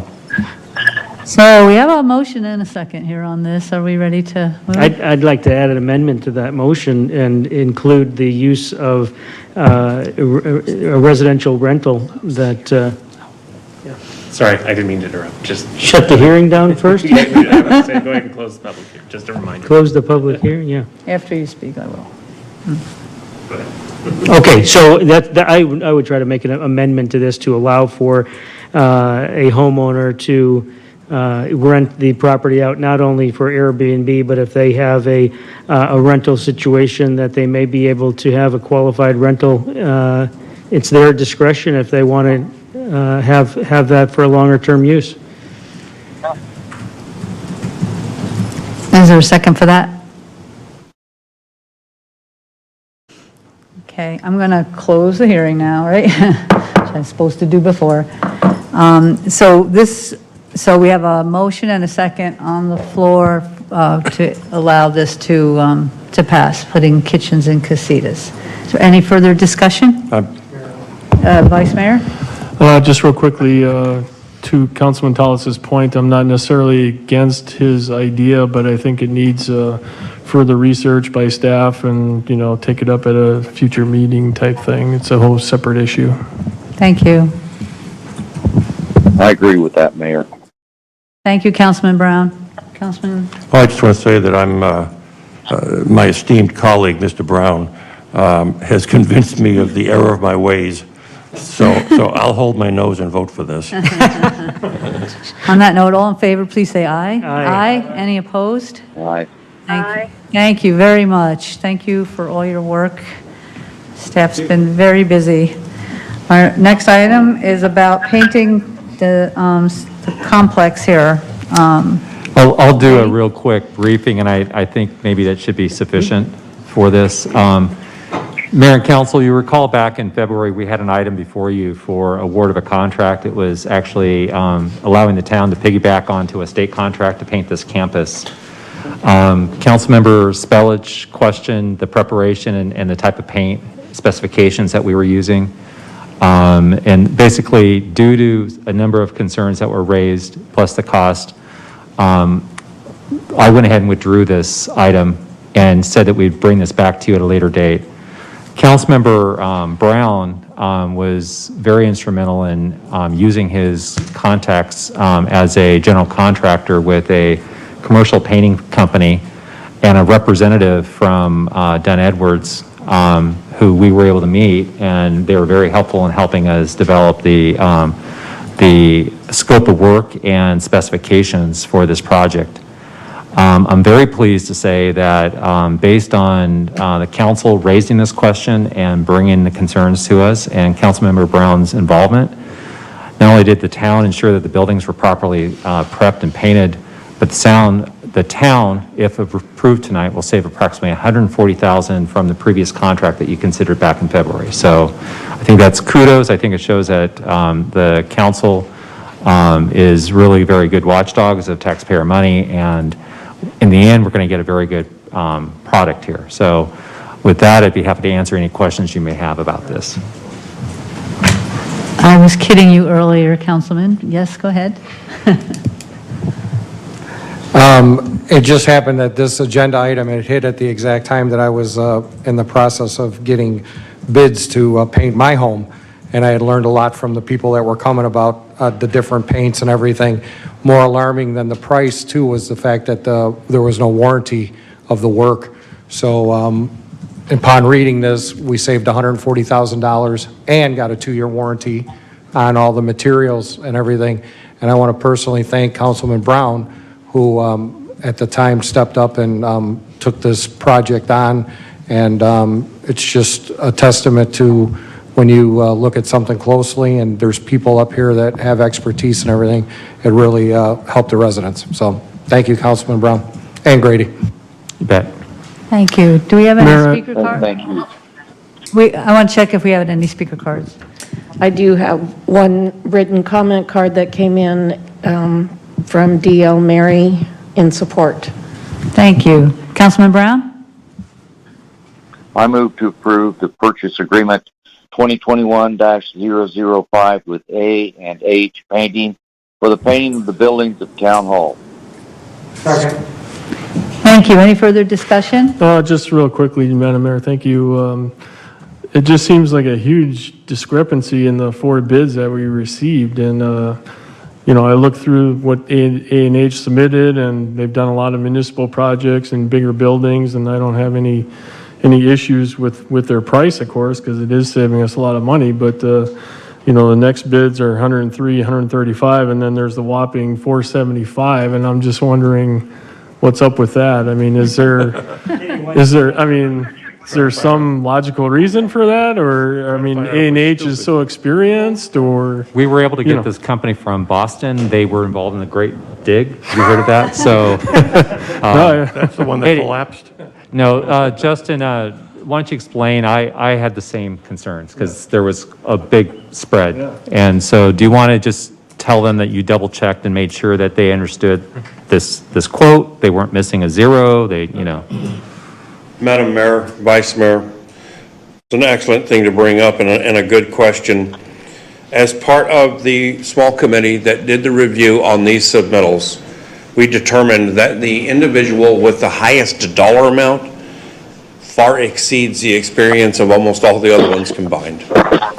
An incredible amount of background and experience. We also determined through our due diligence that the individual lives and has worked in the Bay Area of California for the last 40 years. My inclination is that the cost to operate and do business there is considerably higher, and had he brought his well-experienced and honed crews here, it would have cost him that much, in his opinion, based on the submittal. Thank you. You're welcome. Did we vote yes? No. We do have a motion and a second, right? Okay, and was that a card for this? Okay.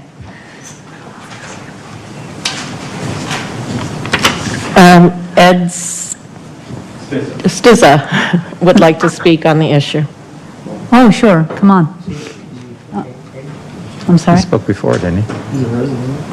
I think he spoke. Sorry, I wasn't going to say anything. The discrepancy is amazing. Welcome back, everyone. So I'm just not sure on how those numbers could be that far off. I have my bid here, which I never submitted, which is at $460,000. I don't know how you're going to paint all this, do all this work for what's the end price? 71. How much? 71. 71,000? It's not possible, guys. I don't understand. How could you possibly paint these effectively for $71,000? You got to take all these tarps off.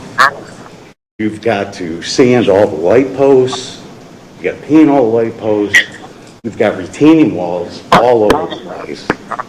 Doesn't make any sense. I mean, you can look at my numbers here. So I've walked every inch of this property.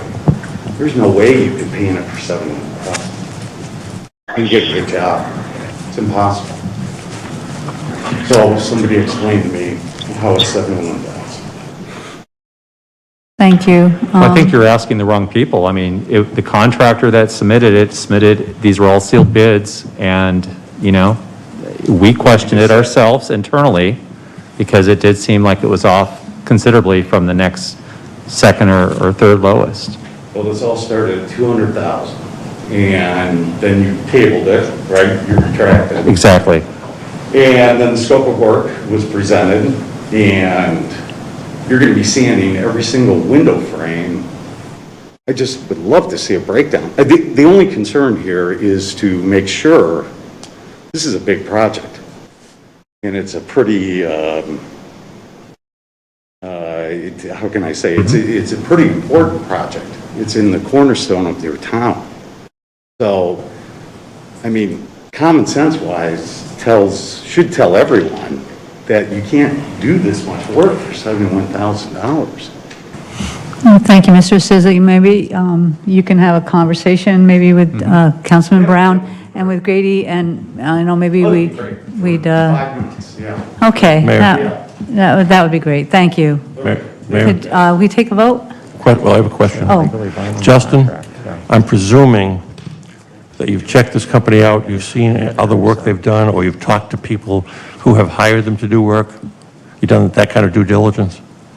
Madam Mayor, Councilmember Magazine, indeed, the committee did its due diligence, and we agree there's a considerable amount of challenges and hurdles to be overcome to do the painting, which is minimal on the town hall, primarily the purple areas, but to the community center and the library, indeed.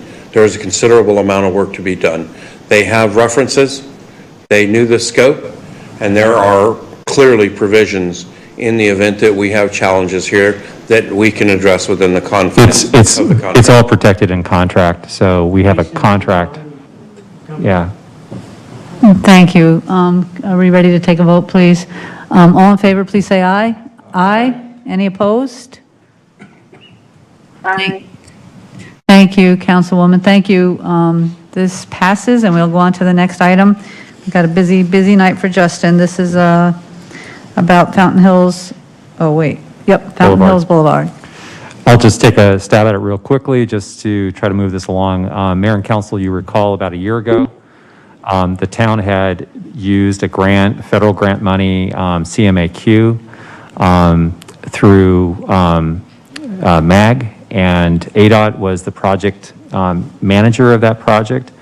They started working in the west side of Fountain Hills Boulevard, and the firm found that there were some issues with utilities that were higher than they anticipated and were not where they were supposed to be.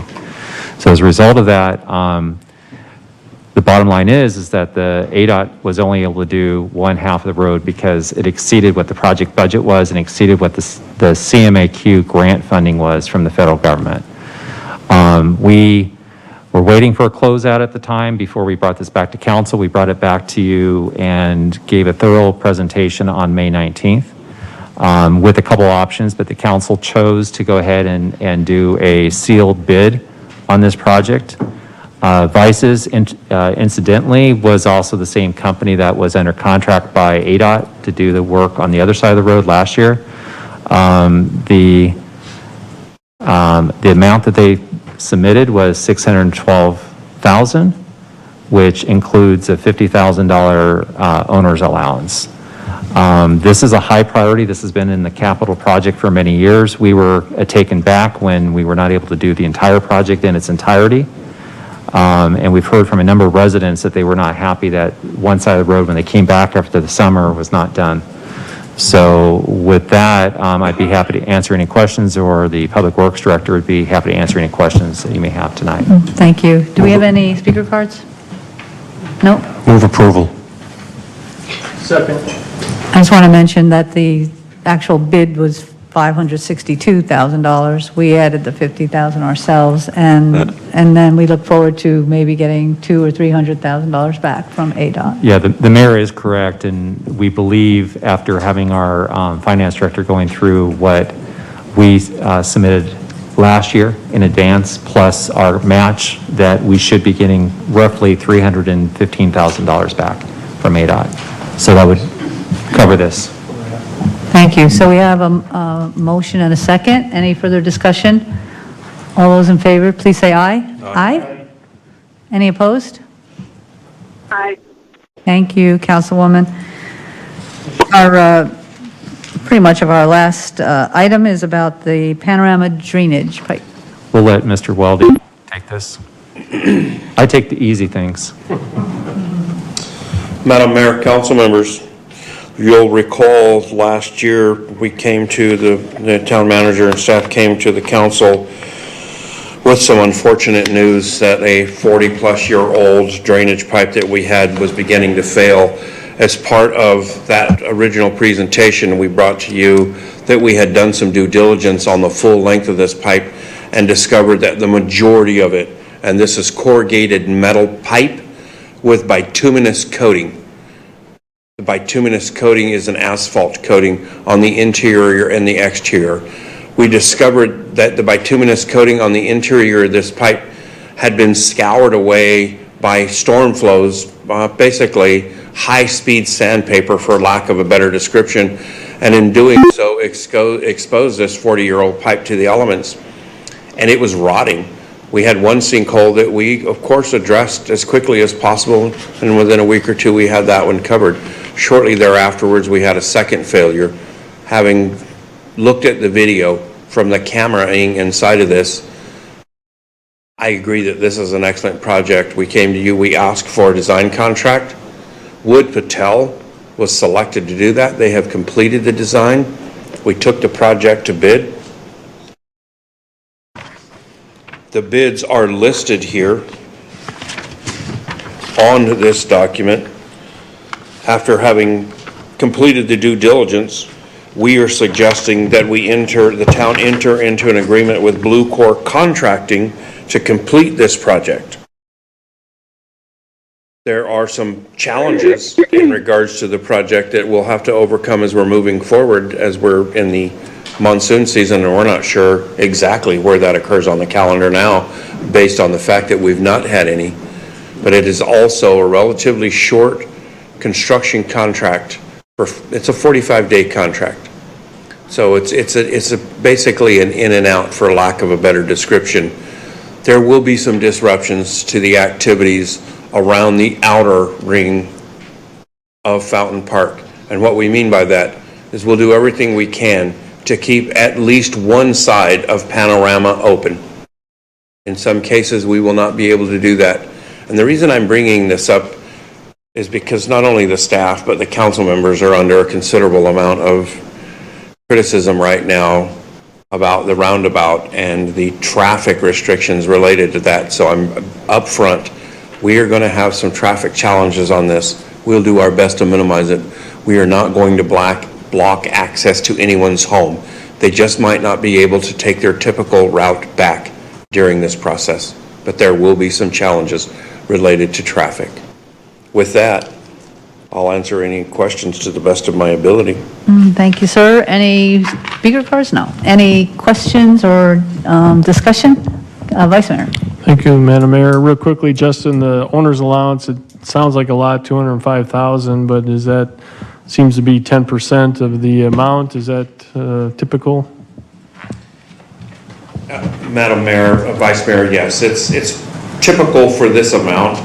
And the bid tabulation is attached to this. You'll see that there's 3 items on the owner's allowance that are included, including some engineering services, some dewatering services, and then some just miscellaneous staff or owner's allowance. And there's all included as one lump sum, but itemized on the bid tabulation sheet.